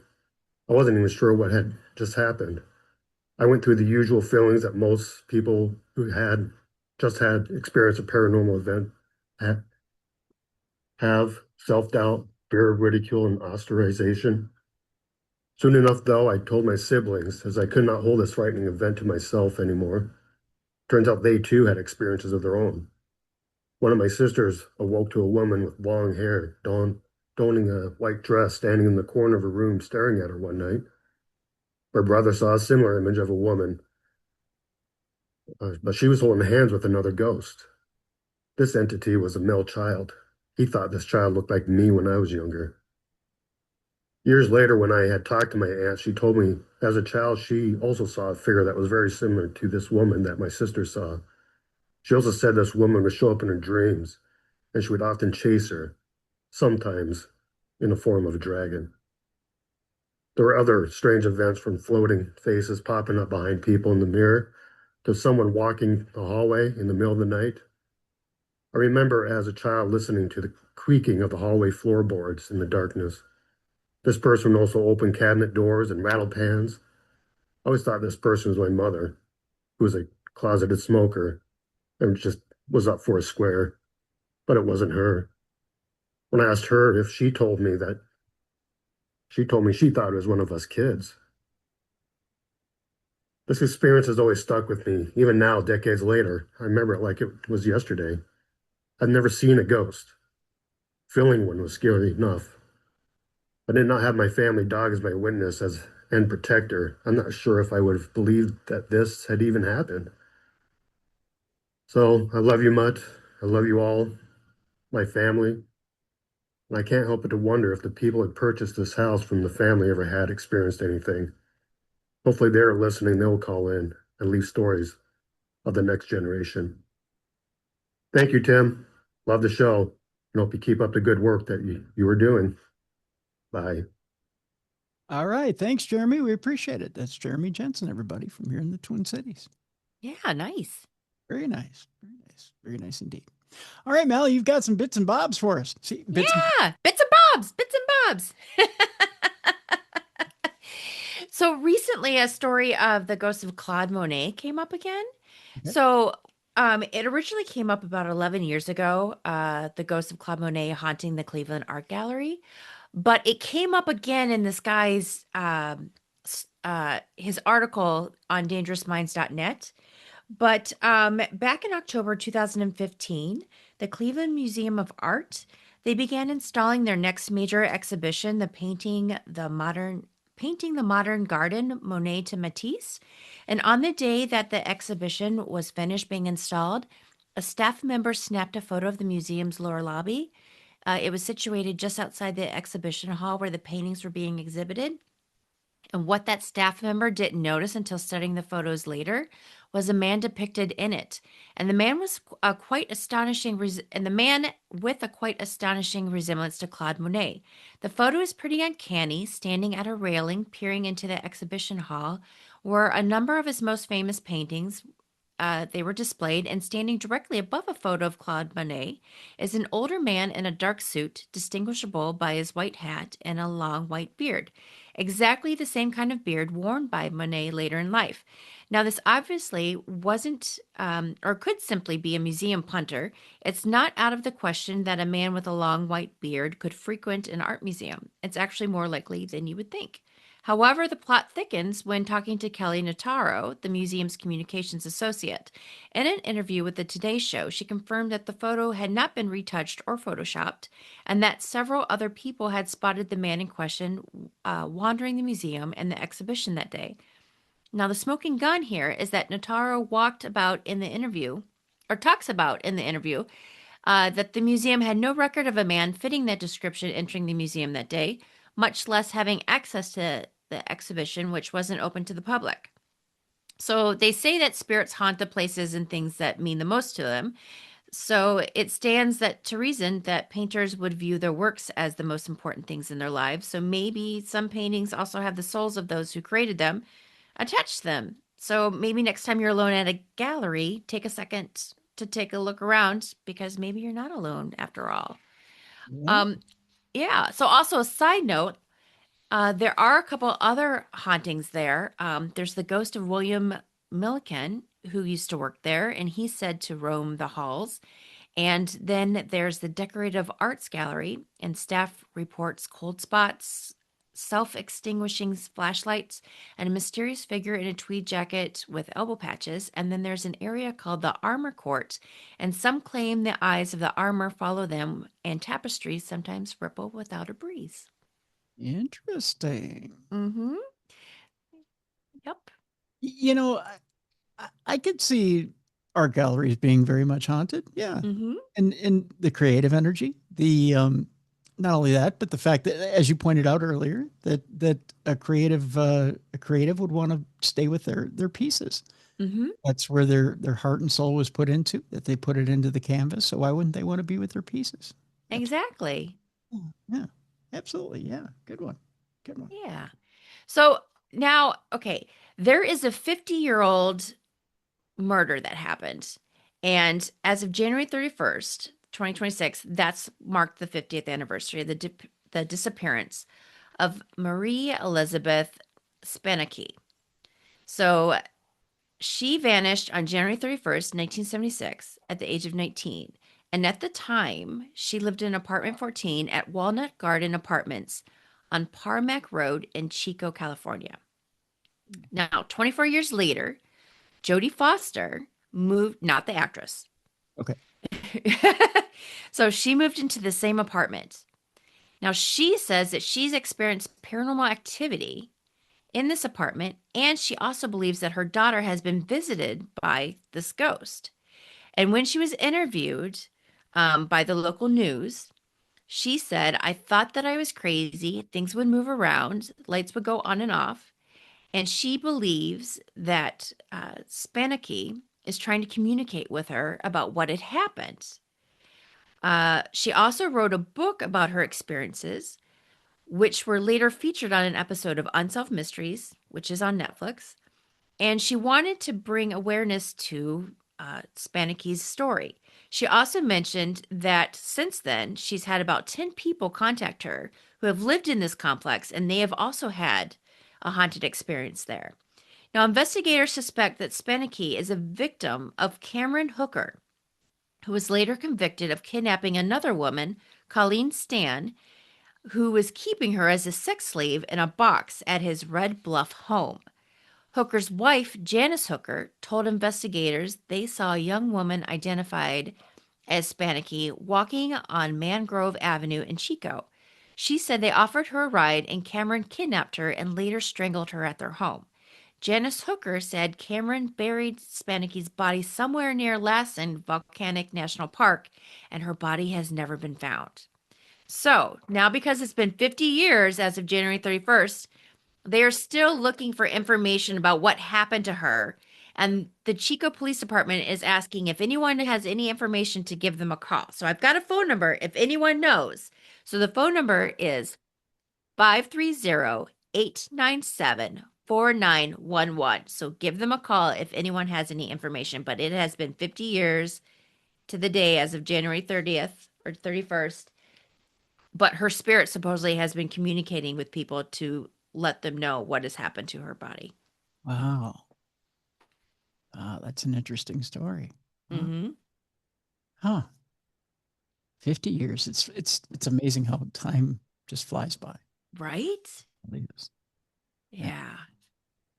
And to be unsolved for that long is a shame. Yeah, I know, right? And I feel like usually like on Unexplained Mysteries, usually things, not everything gets solved, but usually that helps. Yeah, and normally a case accelerates right after that, right? Mm-hmm. Yep. You never know. Yeah. So I've got a story. Horror legend Matthew Lillard launches Scream-inspired spirits. So, and fans say that this trophy bottle has been a long time coming. So now we're getting into the alcohol. Okay. So, which goes perfectly, it goes great with our stuff that we are now selling, right? Yeah. Our merchandise, Right. our little shot glasses. So, Scream alum and one half of the duo that served as the very first ghost faced, Matthew Lillard, wants to help you make any gathering a killer party with a new collaboration with his very own macabre spirits. The actor was incredibly proud to finally introduce the new ghost faced vodka on his social media this week, sharing a stylish photo of himself all dressed up in a snazzy suit with teal socks that matched the plush velour armchair in which he sat, showing off the design of the new bottle. We wanted to create a spirit that honors the legacy of Ghostface while standing on its own as a premier top shelf vodka, he told fans, joking. The bar cart just got a lot more killer. The new vodka officially premieres on February 9th, and fans can sign up for early access online, though there's not much information available yet. According to reporting from Bloody Disgusting, the new beverage is distilled in Germany from 100% non-GMO potatoes and will be launching as a collectible limited-time only box with a hand-signed autograph on the label from the actor, along with exclusive Ghostface vodka pens and custom glassware, plus access to a digital party game developed specifically for the new vodka. Including shipping, the package is said to cost about $160 and isn't expected to remain in stock for long. There will also reportedly be a retail shipment in limited states closer to the spooky season, so it sounds like you'll need to be on your toes if this is a must-have for your collection, because based on the fans' comments, it's definitely going to be a highly sought-after item. Highly sought after at $160? Yeah. People got some moolah, tax returns. I guess, right? Although, interestingly enough, you and I were talking off air. I got an email saying that the new Scream trailer is debuting during the Super Bowl on Sunday. Okay. So timely, right? Mm-hmm. And Scream 7 is supposed to, I think it comes out, is it the spring or the summer? I'm not sure which one it is, but it's the season, I guess, right? Yep.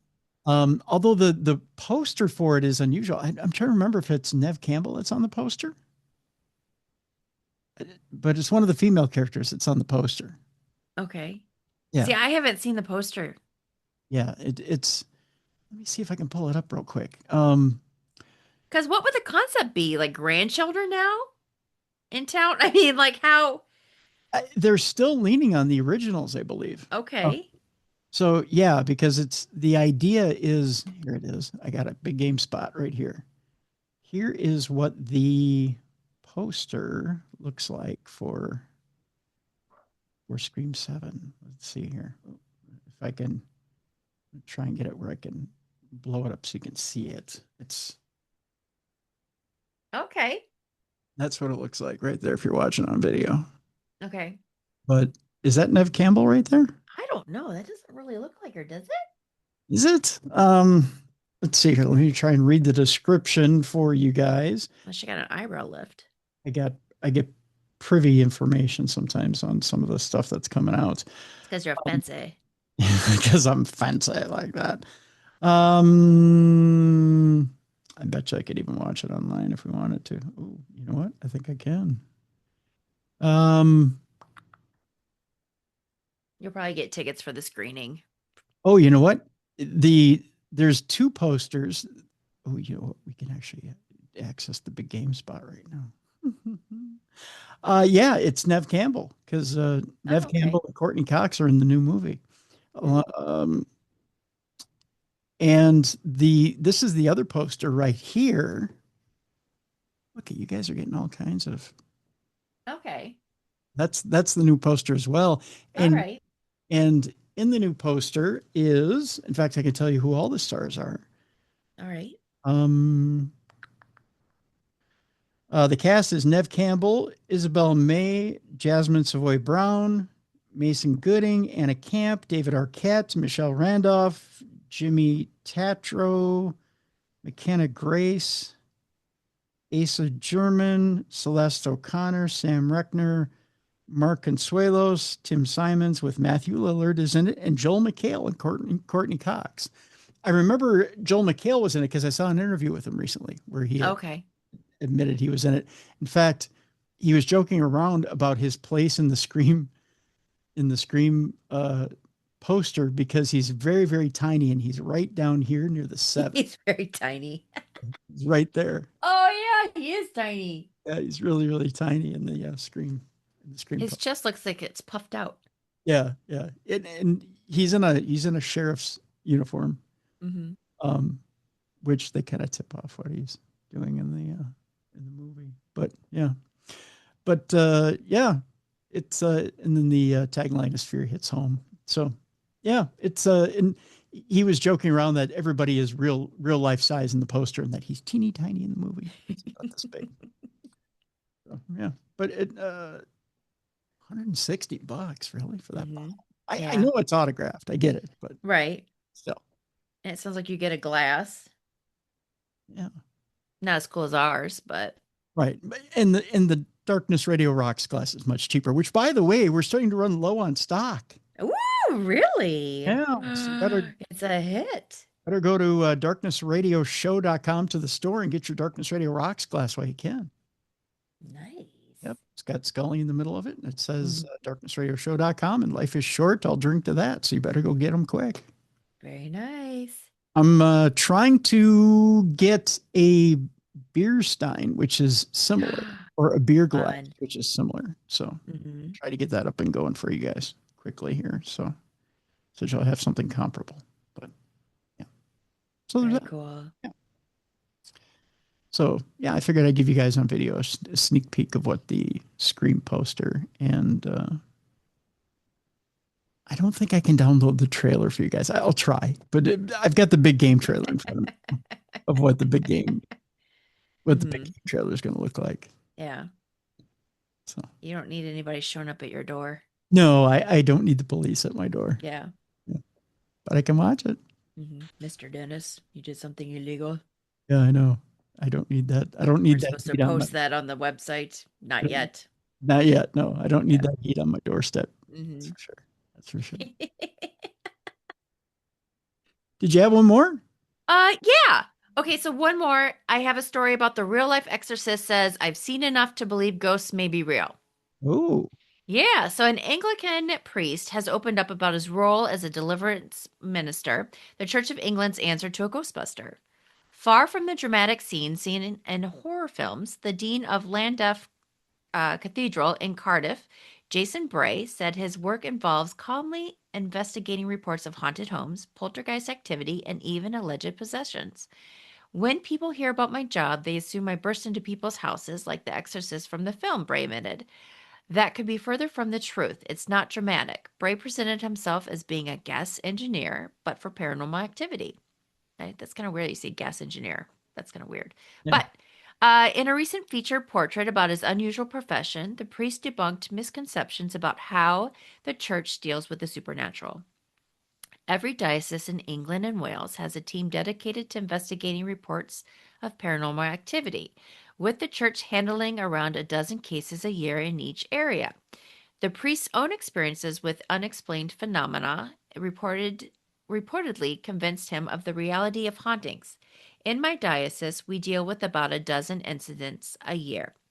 Bray explained for the Telegraph, despite what people often think, it's no worse on Halloween. Bray's first brush with the paranormal came 27 years ago in his South Wales home, where unexplained cold spots and a menacing presence convinced him the house was haunted.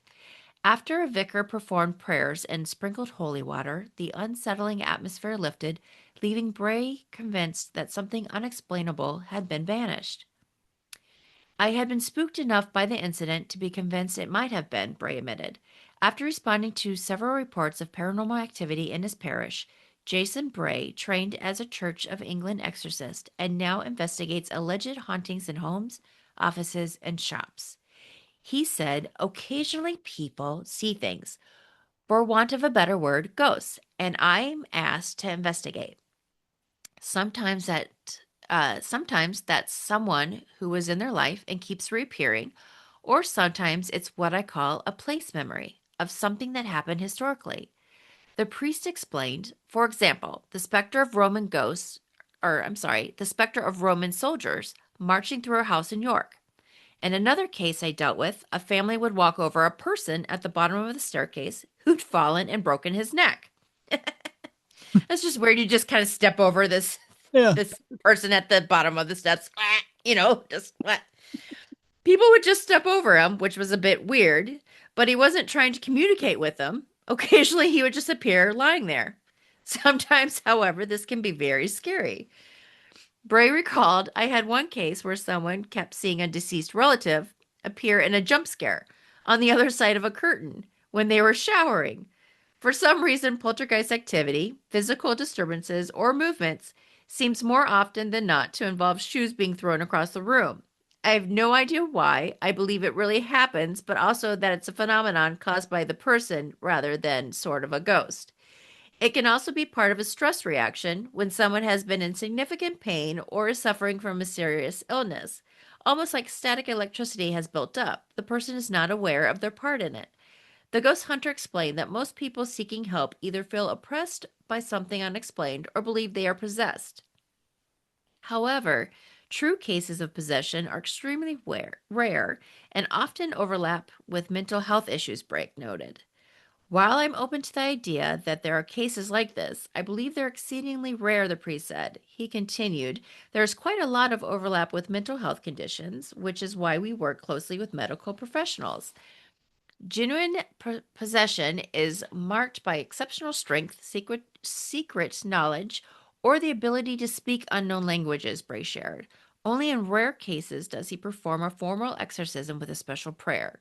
Most situations, however, are resolved by blessing the home and offering reassurance, often resulting in a noticeable change in atmosphere and a sense of relief for those affected, according to the priest, he said. I'm not in the business of trying to explain the unexplainable, but I have seen enough to be open to the idea that places really can be haunted. My job is to pray and always to reassure people. It's not like a scientific experiment where you can control the variables. You just have to deal with situations as you find them.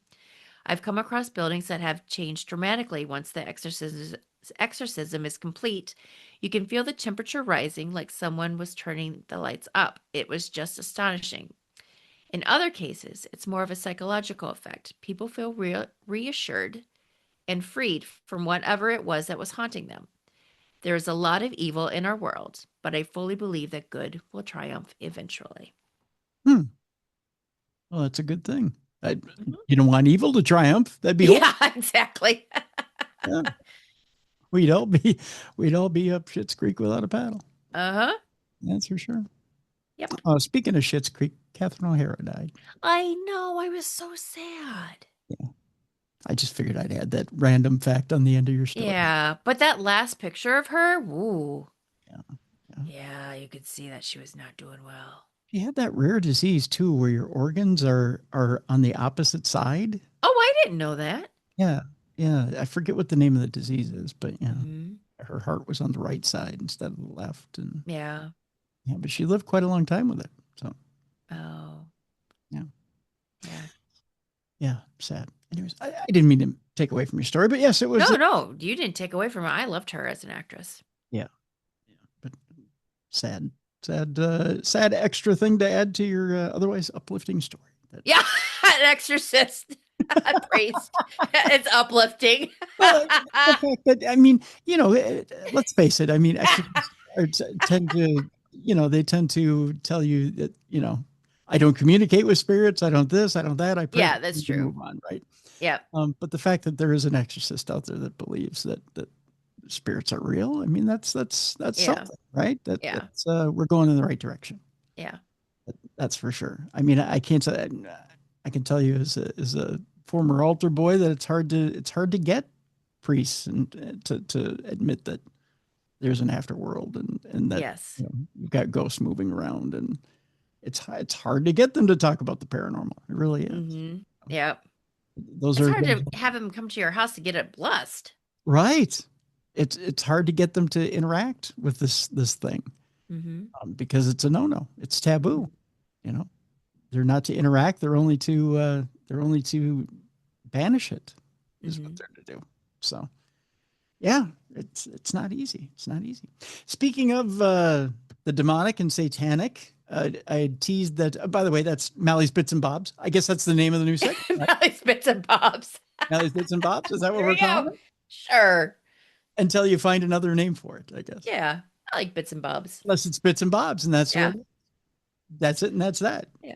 Amus Bits and Damus, Bobs. whatever, and I'll bless it, and that's Yep, there we go. It's been blessed. it. Ah, Bits and Bobs. Bits Now and Bobs. Now I'm going to go on ChatGPT and find a little singing intro for it, and it'll Mallie's Bits and Bits Bobs. and Bobs. Yeah, and then we'll Bits and Bobs. Bits and Bobs. Bob's Bits. Bob's Bits. No, that's Bob's Bits. That's a different segment altogether. Yeah. Bob's Bits. And then we'll open it and close it with that deal, and then we'll just move on. See? There we go. Not with Bob's Bits, but Mallie. Yeah. Because Bob's Bits is kind of like, whoa, what are we talking Yeah. Related to that last story, the Edinburgh tomb of philosopher David Hume was vandalized with satanic symbols last week. A tour guide reports drawing of a naked woman pointing a knife at a baby and coded writing at the old Carlton burial ground. Kind of weird. The tomb of philosopher David Hume and two other memorials at a historic cemetery in Edinburgh has been vandalized with disturbing occult-like paraphernalia. A tour guide made the discovery at the old Carlton burial ground. It included a drawing of a naked woman pointing a bloodied knife at a baby with a noose around its neck. So coded writing on red electrical tape attached to the David Hume mausoleum and two nearby memorial stones. The guide emailed photographs of the vandalism to Edinburgh Council and described the symbols as satanic. A group on Telegram purporting to be responsible for the vandalism. First of all, who claims that? Who goes, oh, by the way, we did it. Yeah. First of all, you're either brave or stupid. I don't know. But the group on Telegram purporting to be responsible for the vandalism of graves at an unnamed cemetery posted photographs of the same damage in a now deleted channel. They shared examples of other disturbing drawings, including a naked woman grabbing the bloodied head of a baby, to which one member responded, for EH1. EH1 is the postcode in Edinburgh covering the historic Old Town. The group also posted photographs of strange paraphernalia found at the old Carlton burial ground, including nails hammered through red candles, chalk symbols, and red tape in which the words anti-metaphysical front were printed. Sounds like a great album name. I don't know about you. Mm-hmm. Yeah. Edinburgh Council said there was no CCTV covering the area, and the incident was not reported to the police because the damage was temporary. Margaret Graham, the council's Culture and Communities Governor, CCC TV, did it? Yeah, got it. Yeah. Said, I'm appalled that our historic old Carlton burial ground has been vandalized. As soon as the incident was reported, officers removed it immediately, and there have been no further incidents since. The tour guide's report to the council was made public through a Freedom of Information request, which was first reported by the Scotsman. Not a Scotsman, but the Scotsman, which was a newspaper. The guide's November 19th, 2025 email said, in case it had yet to be brought to your attention, I was guiding some guests today in the old Carlton Cemetery and came upon some disturbing occult-like paraphernalia attached to the David Hume Mausoleum. I removed what I could, but couldn't hang around because I had guests. Just clean it. Yeah. So I suspect you'll want to get someone over there as soon as possible. I couldn't be bothered because I had guests, but really, you should clean up the satanic crap. Mm-hmm. The structure itself also had some satanic symbols painted on it. The 18th century cemetery, a category A listed site, is the final resting place of several notable Scots, including the scientist John Playfair, the painter David Allen, and Hume, whose mausoleum was designed by the architect Robert Adam. Hume was an Enlightenment philosopher and historian. An Edinburgh building named after him was renamed after the Black Lives Matter protests in 2020 over his comments of matters of race. Edinburgh Council has been forced to close the cemetery and the nearby New Carlton burial ground in the evenings after complaints of antisocial behavior. The FOI request revealed that in May last year, tour guides had reported repeated acts of vandalism and aggressive behavior by groups of teenagers, with some situations escalating to physical aggression, including stone throwing directed at staffs and visitors. In response to a complaint last August about the cemetery gates being locked at night, the council doubled down on the decision, saying there have been a number of serious assaults and injuries to tourists reported, and response policing are not able to continue attending the number of calls they receive. There you go. Kind of a sad situation. Yeah. Our next story, and I'll tell you, I'll just hit the highlights on this one. There's a new article out there about the Beast of Bray Road. You know, our good friend Jay Bachochin is kind of taking over the research from Linda Godfrey over in Wisconsin when it comes to that. There's an article in allthat'sinteresting.com talking about the legend of the Beast of Bray Road, talking about the wolf-like creature said to prowl the Wisconsin countryside. Now, they kind of go into the background of the Beast of Bray Road, talking about the rural community of Elkhorn, Wisconsin on Bray Road, and they go into the history going all the way back to 1936. And they also talk about Linda Godfrey and her book, The Beast of Bray Road. They talk about the fact that Elkhorn is known as the Christmas card town, and talk about the small idyllic town that is Elkhorn, Wisconsin. They get into Mark Shackleman, who's a night watchman at a Catholic convent known as St. Coletta, the very same St. Coletta where Rosemary Kennedy was housed after her father, Joseph Kennedy Sr., had her lobotomized for agitated depression to combat her sometimes violent mood swings in 1941. They add around midnight, Shackleman was walking around or through the fields near the school when he saw something perched atop a nearby Native American burial mound. It appeared wolf-like, yet standing upright, and appeared to be clawing at the ground. Shackleman approached the creature to get a better look, but it fled. The following morning, Shackleman told his wife about the creature, describing that its thumbs and little fingers appeared shriveled, notably shorter than the others on its hands. During the daylight hours, Shackleman returned to the mound and discovered raking marks in the dirt. After dusk passed, that's hard to say 10 times fast if you try. Dusk passed, and gave way to the night. Shackleman returned to the mound and once again saw the creature. So he saw it twice in 2 nights. This time, however, it did not flee. It stood and faced Shackleman, who later estimated it to be nearly 7 feet tall. He said the creature was covered with dark or black hair, gave off a bad odor like long dead meat, eyes that looked right into him, and it made a sound. It was like a 3-syllable growl, low and mean, something like "Gadar." I'm reading it exactly as it's Gadar. With it almost Scottish like, with the accent on the second syllable. So Gadar. Exactly like that. Mark Shackleman was in his mid-30s at the time, a strong and capable man and a former heavyweight boxer, but the encounter made the hairs on the back of his neck stand on end. He said then he did the only thing that he could do. He prayed to God to save him, and it turned and slowly walked away. For a long time, he said, I stood there. That bad smell hung in the air, and then I said another prayer of thankfulness. I never saw the thing again, and anything even like it.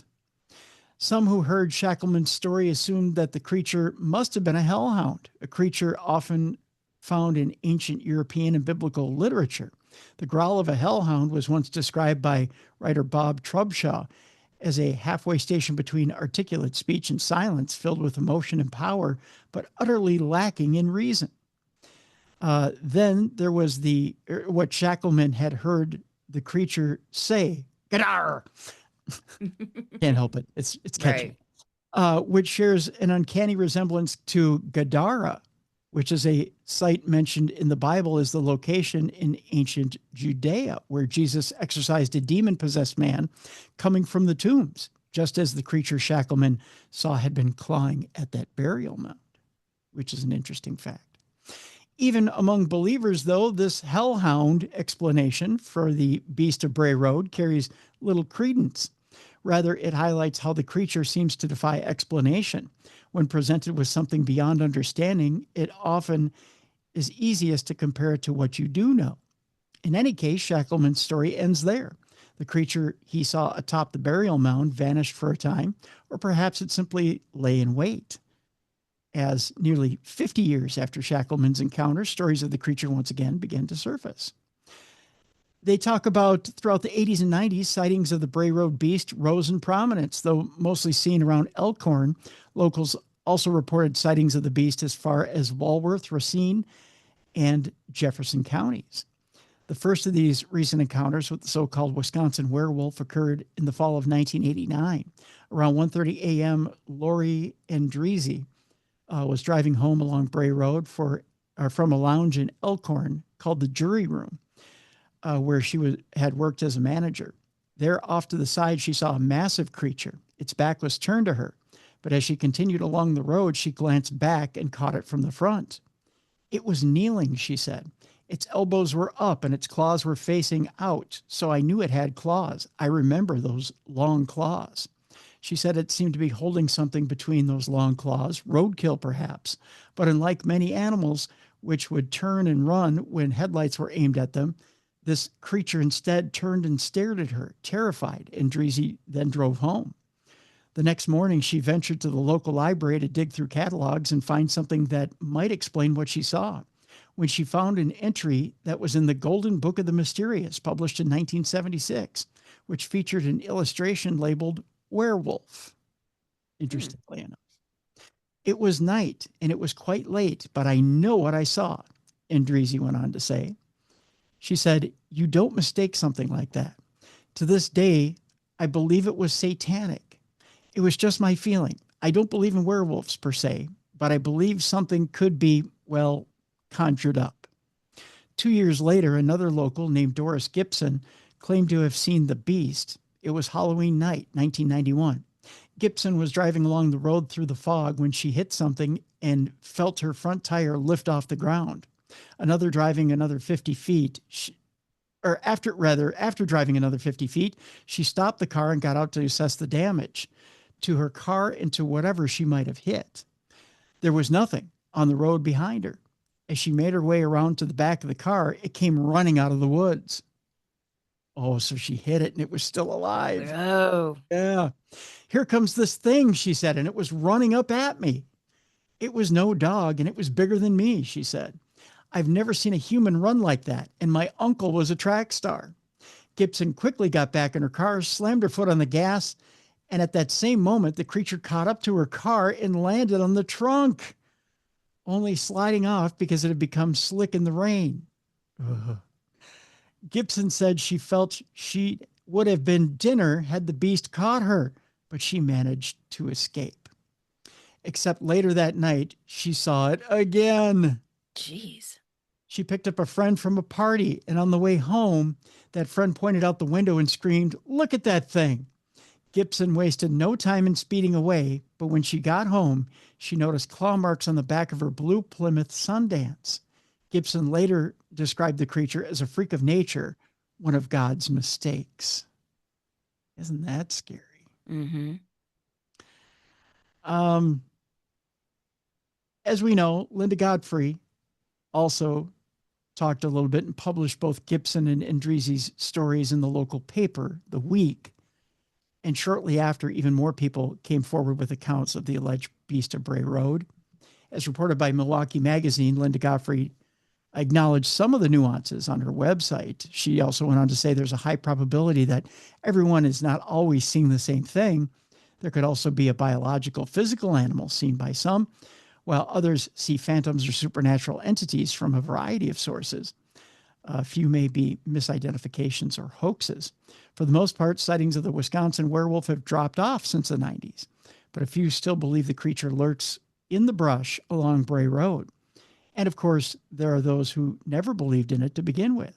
In either case, the legend of the Beast of Bray Road has solidified itself in the pantheon of American folklore. And who knows, it may still be out there. An interesting little story, that's for sure. We're coming up to the end of the program here, and I'll tell you, we have a story here about the Abergavenny man who claims he woke up in a layer of leprechauns. I don't know how this happens, but I tell you what, we'll give you the long and short real quick here of just how it may have happened to one man here, as he claims it has.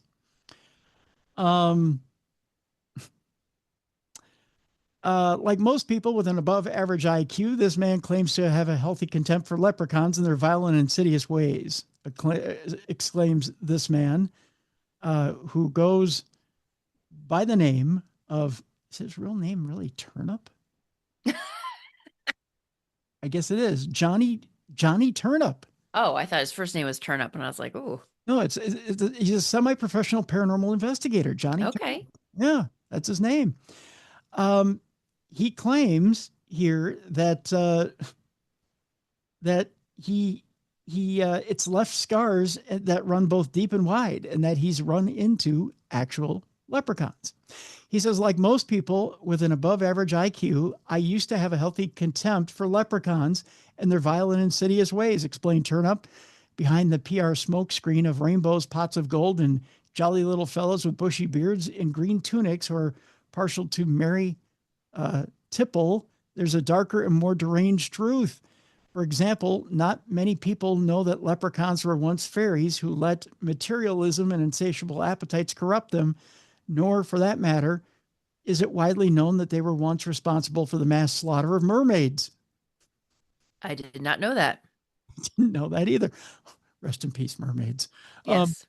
And there is only a handful of people who are aware how they've attempted to thwart me at every turn in my quest to find my ancestor, Potato Creek Johnny's pot of gold, and restore magic to the world. Now he just sounds like he's smoking something.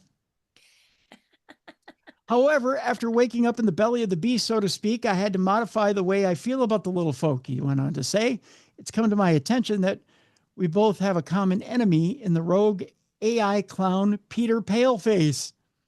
The world's only hope lies with us putting aside our differences and uniting the tribes to fight this diabolical threat that has neither a beating heart nor an eternal soul, he went on to say.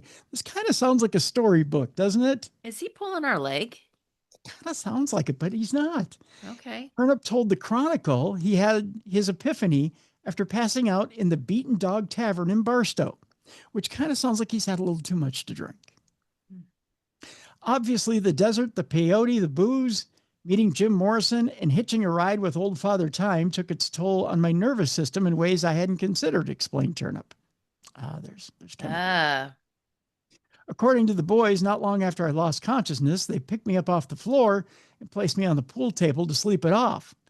They carried on partying until they also inevitably passed out and collapsed in a pool of stale beer. From what I can gather, while they were sleeping it off, the Leprechaun's head guy, Greensleeves, and his crew saw their chance to capture us. He told me later that they had been tracking our movements since we entered the desert while we were waiting for the right time to make their play.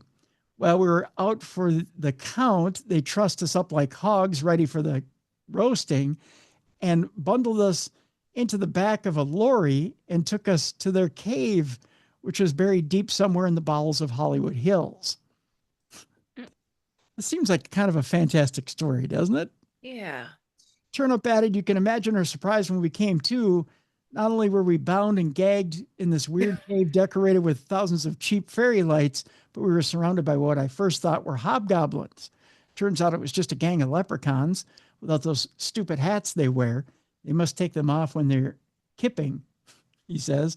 I remember thinking, thank God, that's all they took off.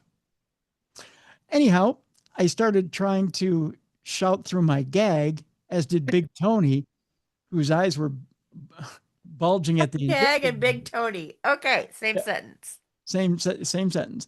But the leprechauns just pointed and laughed until one of them pointed at Tyke, who must be another friend, all confused, and said in his annoying sing-song voice, have we accidentally tied up one of our own? I guess Tyke is a small one.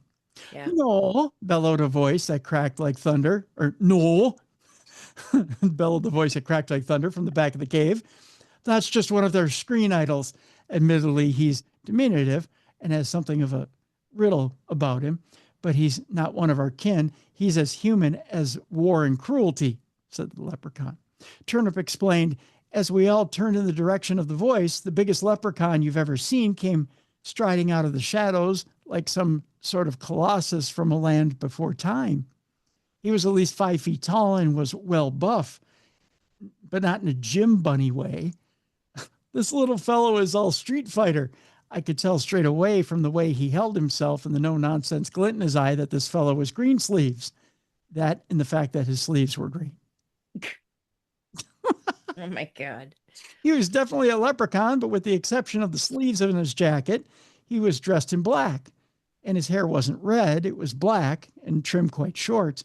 But the most striking thing about him was that he wasn't sporting any of those silly hipster beards like the rest of his kind, but rocking the sort of designer stubble that we don't really see outside the 1990s. In a certain light, he kind of looked like George Michael, if George hadn't been so seriously hard about a foot shorter. It says here. So the leprechaun looked like George Michael. Okay. To cut a long story short, too late. Definitely knew how to make an entrance, the guy, Johnny Turnip says. Turnip told the Chronicle that after the boss leprechaun had him and the boys untied, they had to wait until Tom Cruise stopped hyperventilating and making all sorts of crazy threats. I guess that would be Greensleeves. Yeah. I love Tyke like a brother, explained Turnip, that he often finds it hard to differentiate between reality and the movies. He always thinks he has to play the hero and save the day. It all got a bit embarrassing because when the gags came off, Big Tony, Puerto Rico Paul, and me. Puerto Rico Paul. This has got to be. Oh, this does not sound. Yeah. Knew from being into similar situations, I guess they've had run-ins before with leprechauns, that when you're outnumbered, outgunned, and in a cave full of hotheads with beards, drinking problems, and height issues, it's best to keep quiet and focus on gaining some tactical advantage with leprechauns. Gosh. Yeah. Tyke, on the other hand, went all red-faced and began shouting stuff at the leprechauns about how he was going to rain Mary all hell down on their heads and wipe them off the face of the earth. You know, standard Hollywood leading man retribution fantasies. The leprechauns all just laughed, and who could blame them? Tyke was trussed up like a pig and screaming threats. It wasn't a good look, and he was letting the team down. Thankfully, a leprechaun waddled up to him and hit him repeatedly around the face with a dead fish. Where'd the fish come from? I don't know. This has like got to be made up. This is like a bad THC gummy dream is what it's like. Yeah. The shock of that was enough to shut him up, it says here, but it was but it was more than humiliation. This is like a really bad Parashare written by somebody on right. Psilocybin. Especially because we all started laughing at the surreal slapstick of it all. It's not like the movies, is it, Tom? Said Puerto Rico Paul gleefully as he almost choked on his own laughter. As we shrieked uncontrollably and it transcended our terrible situation with humor, Greensleeves silenced us with his booming and commanding voice when he roared, "No!" And then a lot more softly, now he had our attention and he said, "It's not like the movies at all. We're now on the same side and here's why." Turnip added when Greensleeves said next was something of a game changer. I don't need any more story. Yeah, it's let's get to our overly ridiculous. Yeah, let's get to our palate cleanser. I think yeah, we need it cleansed. Yeah, we'll skip our story about the treasure. We'll hold it for next week about the strange metal from beyond our planet, which was in the ancient treasure. We'll do that next week. I can't take any more.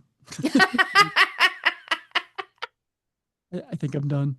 That guy has totally destroyed us. Yeah, he's ruined it. Leprechaun thing was too much. Our palate cleanser today is about cold, Mallie. It's just plain cold here in Minnesota.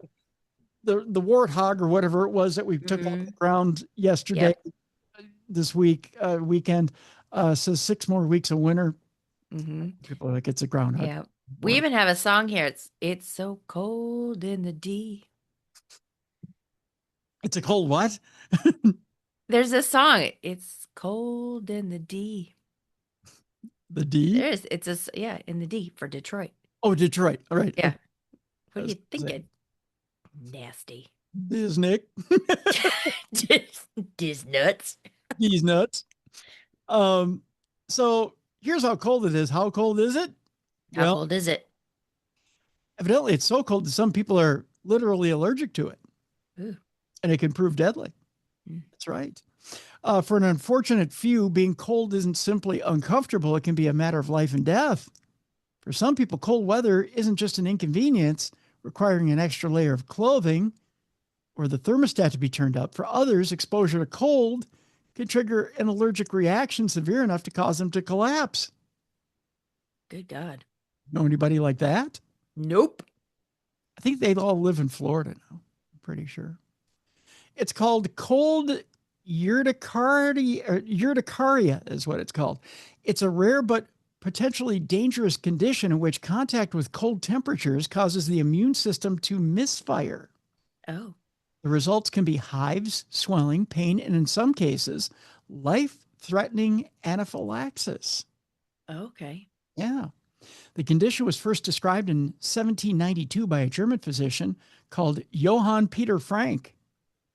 I bet you he's got the D too, if you know what I mean. Today, we know it is almost twice as common in women than in men. Oh. So guys, when you're giving your girl crap because she's cold, it could be she's got this disease. I'm going to use that excuse when I turn up the heat, the thermostat, and I get yelled at. Hey, you could have cold urticaria. Tell that to Mr. Fox for a minute. Yeah. The average age of onset is the early 20s, although it can affect people at any age. Okay. Yeah. There's some good news, though. Between 24 and 50% of people with the condition see improvement, even full recovery over the years. So you can get better from it. Okay. There's two forms of the condition. Primary cold urticaria, it's hard to say, is the most common, accounting for about 95% of cases and often has no known cause. The remaining 5% are classified as secondary urticaria, which is linked to underlying causes and conditions or infections such as Epstein-Barr virus, certain types of lymphoma or blood cancer, HIV, or hepatitis C. Oh. It's that serious. Yeah. Primary cold urticaria typically causes a rash, swelling, bumps, or hives, though some people often report fatigue, fever, or aching joints. Symptoms usually appear when the skin is exposed to cold, but also can occur when the skin warms up again. Triggers aren't limited to cold weather, but they can include swimming, eating frozen food, drinking cold liquids, or handling cold objects. It can be that simple. Mm-hmm. Aside from a few rare genetic causes, why some people develop primary cold urticaria, I keep saying cardia, but it's caria, remains unknown. What is clear is that mast cells are involved. These sentinel cells act as first responders in the body's tissue, including the skin, alerting the immune system to danger signals or germs. What triggers their activation in cold urticaria remains a mystery, though one theory suggests that cold exposure causes the body to produce so-called autoallergens, or substances that trigger an immune response against the body's own tissues. Much more research is needed to understand how this happens. So there you go. You can be allergic to the cold.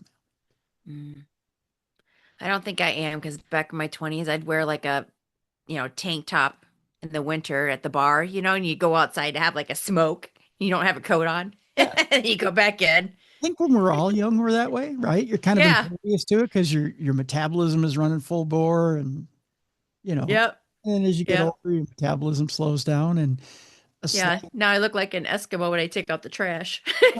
A slight stiff breeze when it's 69 degrees makes you go. Exactly. Winter's coming. Winter is here. It's cold. Winter's here. Can't take it anymore. In our secondary palate cleanser today, it's so cold out there, Mallie. How cold is it? How cold is it? Trees is exploding. Oh. Did you hear about this last week? In the week before? You know what? I want to say I did. So, Wait, didn't we talk about it? Well, a little bit. We kind of hinted about it. A buddy of mine texts me and he goes, I effing hate Minnesota. The trees are exploding. And I go, oh, relax. And he goes, no, really, I just got an alert on my phone that trees are exploding. And I go, okay, what are you smoking? And he goes, no, seriously, look at your phone. There was an actual alert that went out when we were dipping into like the 18 below range. Mm-hmm. It was an exploding tree alert from the National Weather Service. Okay, yep, that's what we were talking. I'm like, this sounds familiar. Yep, that's why we were talking about it. Americans in 6 U.S. states were warned about the threat of exploding trees last week. It's a peculiar phenomenon that occurs during periods of particularly cold weather that's been raising eyebrows recently. If you happen to be strolling through picturesque woodlands in the American Midwest or Northern Plains last week, you might avoid standing too close to trees because they could explode. Boom. Just like that. It's because cold weather has brought an unusual phenomenon known as frost cracking. Did you hear trees cracking when outside? I have heard trees cracking before. Yeah. What happens is tree trunks literally burst outward like an explosion. So you hear this crack, right? According to meteorologist Max Velocity, which is a great... Oh, that's an awesome name. Isn't it? States particularly at risk right now include Minnesota, Michigan, Wisconsin, North Dakota, and South Dakota, as well as parts of Iowa and Illinois. Okay. The phenomena occurs when sap and water inside the trunk freeze, causing the interior of the trunk to expand and push outward against the bark until it suddenly and catastrophically gives way. The resulting fracture can occur so violently that the sound often resembles a gunshot going off. It's loud. I heard it sitting in my house. Okay. I heard one of the trees going, bang. And I was like, geez. The problem is particularly prevalent now as parts of North America have been subject to extreme cold with temperatures in some states plunging as much as 30 degrees. So this got me thinking. If a tree can do this, what happens to the poor little animals that are out there? Ew. Yeah, right? Yeah. I worry about my chipmunks.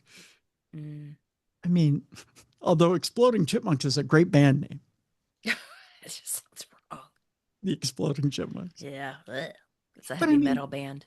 Yeah, but I mean, Yeah. Although I'll tell you this much. That little rabbit is so big. That's out there. I mean, she's really but I feed her well. Right. Yeah, but I mean, she's not going to explode unless she explodes from eating too many seeds. But I mean, man, it gets so cold out there. How do they live in that? Yeah. I mean, when it's 18, 19 below, just air temperature, not wind. Right. How do you survive in that? I mean, I realize you had a fur coat on. Right. But still, I have a parka that's set to survive in 95 below. Right. It's got this like fiber fill in it. It's like an explorer's parka. Okay. I went out in that in 18 below, Mallie. I still froze. I don't know how animals do it. Yeah. I just don't know. But that's our palate cleanser today. Exploding trees and animals. That's right. Exploding trees, exploding animals, and being allergic to the cold. And with all this, people may say, well, why do you still live there, Tim? Because I love seasons. Even though the good ones are short. They all are, really, if you think about it. I mean, winter's not that long. It really is. I think that's the longest one. How do you figure? Minnesota? It gets cold like in October. It's snowing. Well, no, we didn't have snow until end of November this year. Well, this year was unusual. Yeah. Middle of November we had snow. But then, come March, because there have been plenty of Halloweens where there has been snow. Right. Not the Snowmageddon or whatever you call it. That was 91. But then But remember, it was a Prince song. Sometimes it snows in April. Sometimes it's done by April. yeah, So then that's what, 4 or 5 months. right. Right. Then you have 8 whole months where it doesn't snow. So is it really the longest season? Feels like it. It just feels like it. Because it's extreme. It's that cold. That's the thing, it just depends on your tolerance for it. You Yeah. either go out and have fun at it, or you stay inside and go, I can't wait for it to get warm. Either or. But it just depends. It's like when you shit the bed, it just depends. Jeez Louise. So that's that. That's it, and that's that. What you got going on in your world, Mel? Well, it's February, so I'm hoping to do some bacon. I'm in the pink mood, so I want to make things with pink. Oh yeah. Yeah. So like pink cocktails, pink food. I don't know. I love February. It's my favorite month. Yeah, February's a good month. Mm-hmm. Good month. Oh, you know what? Yeah, What? I gotta have you weigh in on this before we leave today. I know people go, Okay. "It's a football show or a paranormal show?" Who you got this weekend? Big game. Oh, I don't know. To be honest, I don't know. I don't like either one. Not a matter of who you like. I want your witch gut ear. What do you feel?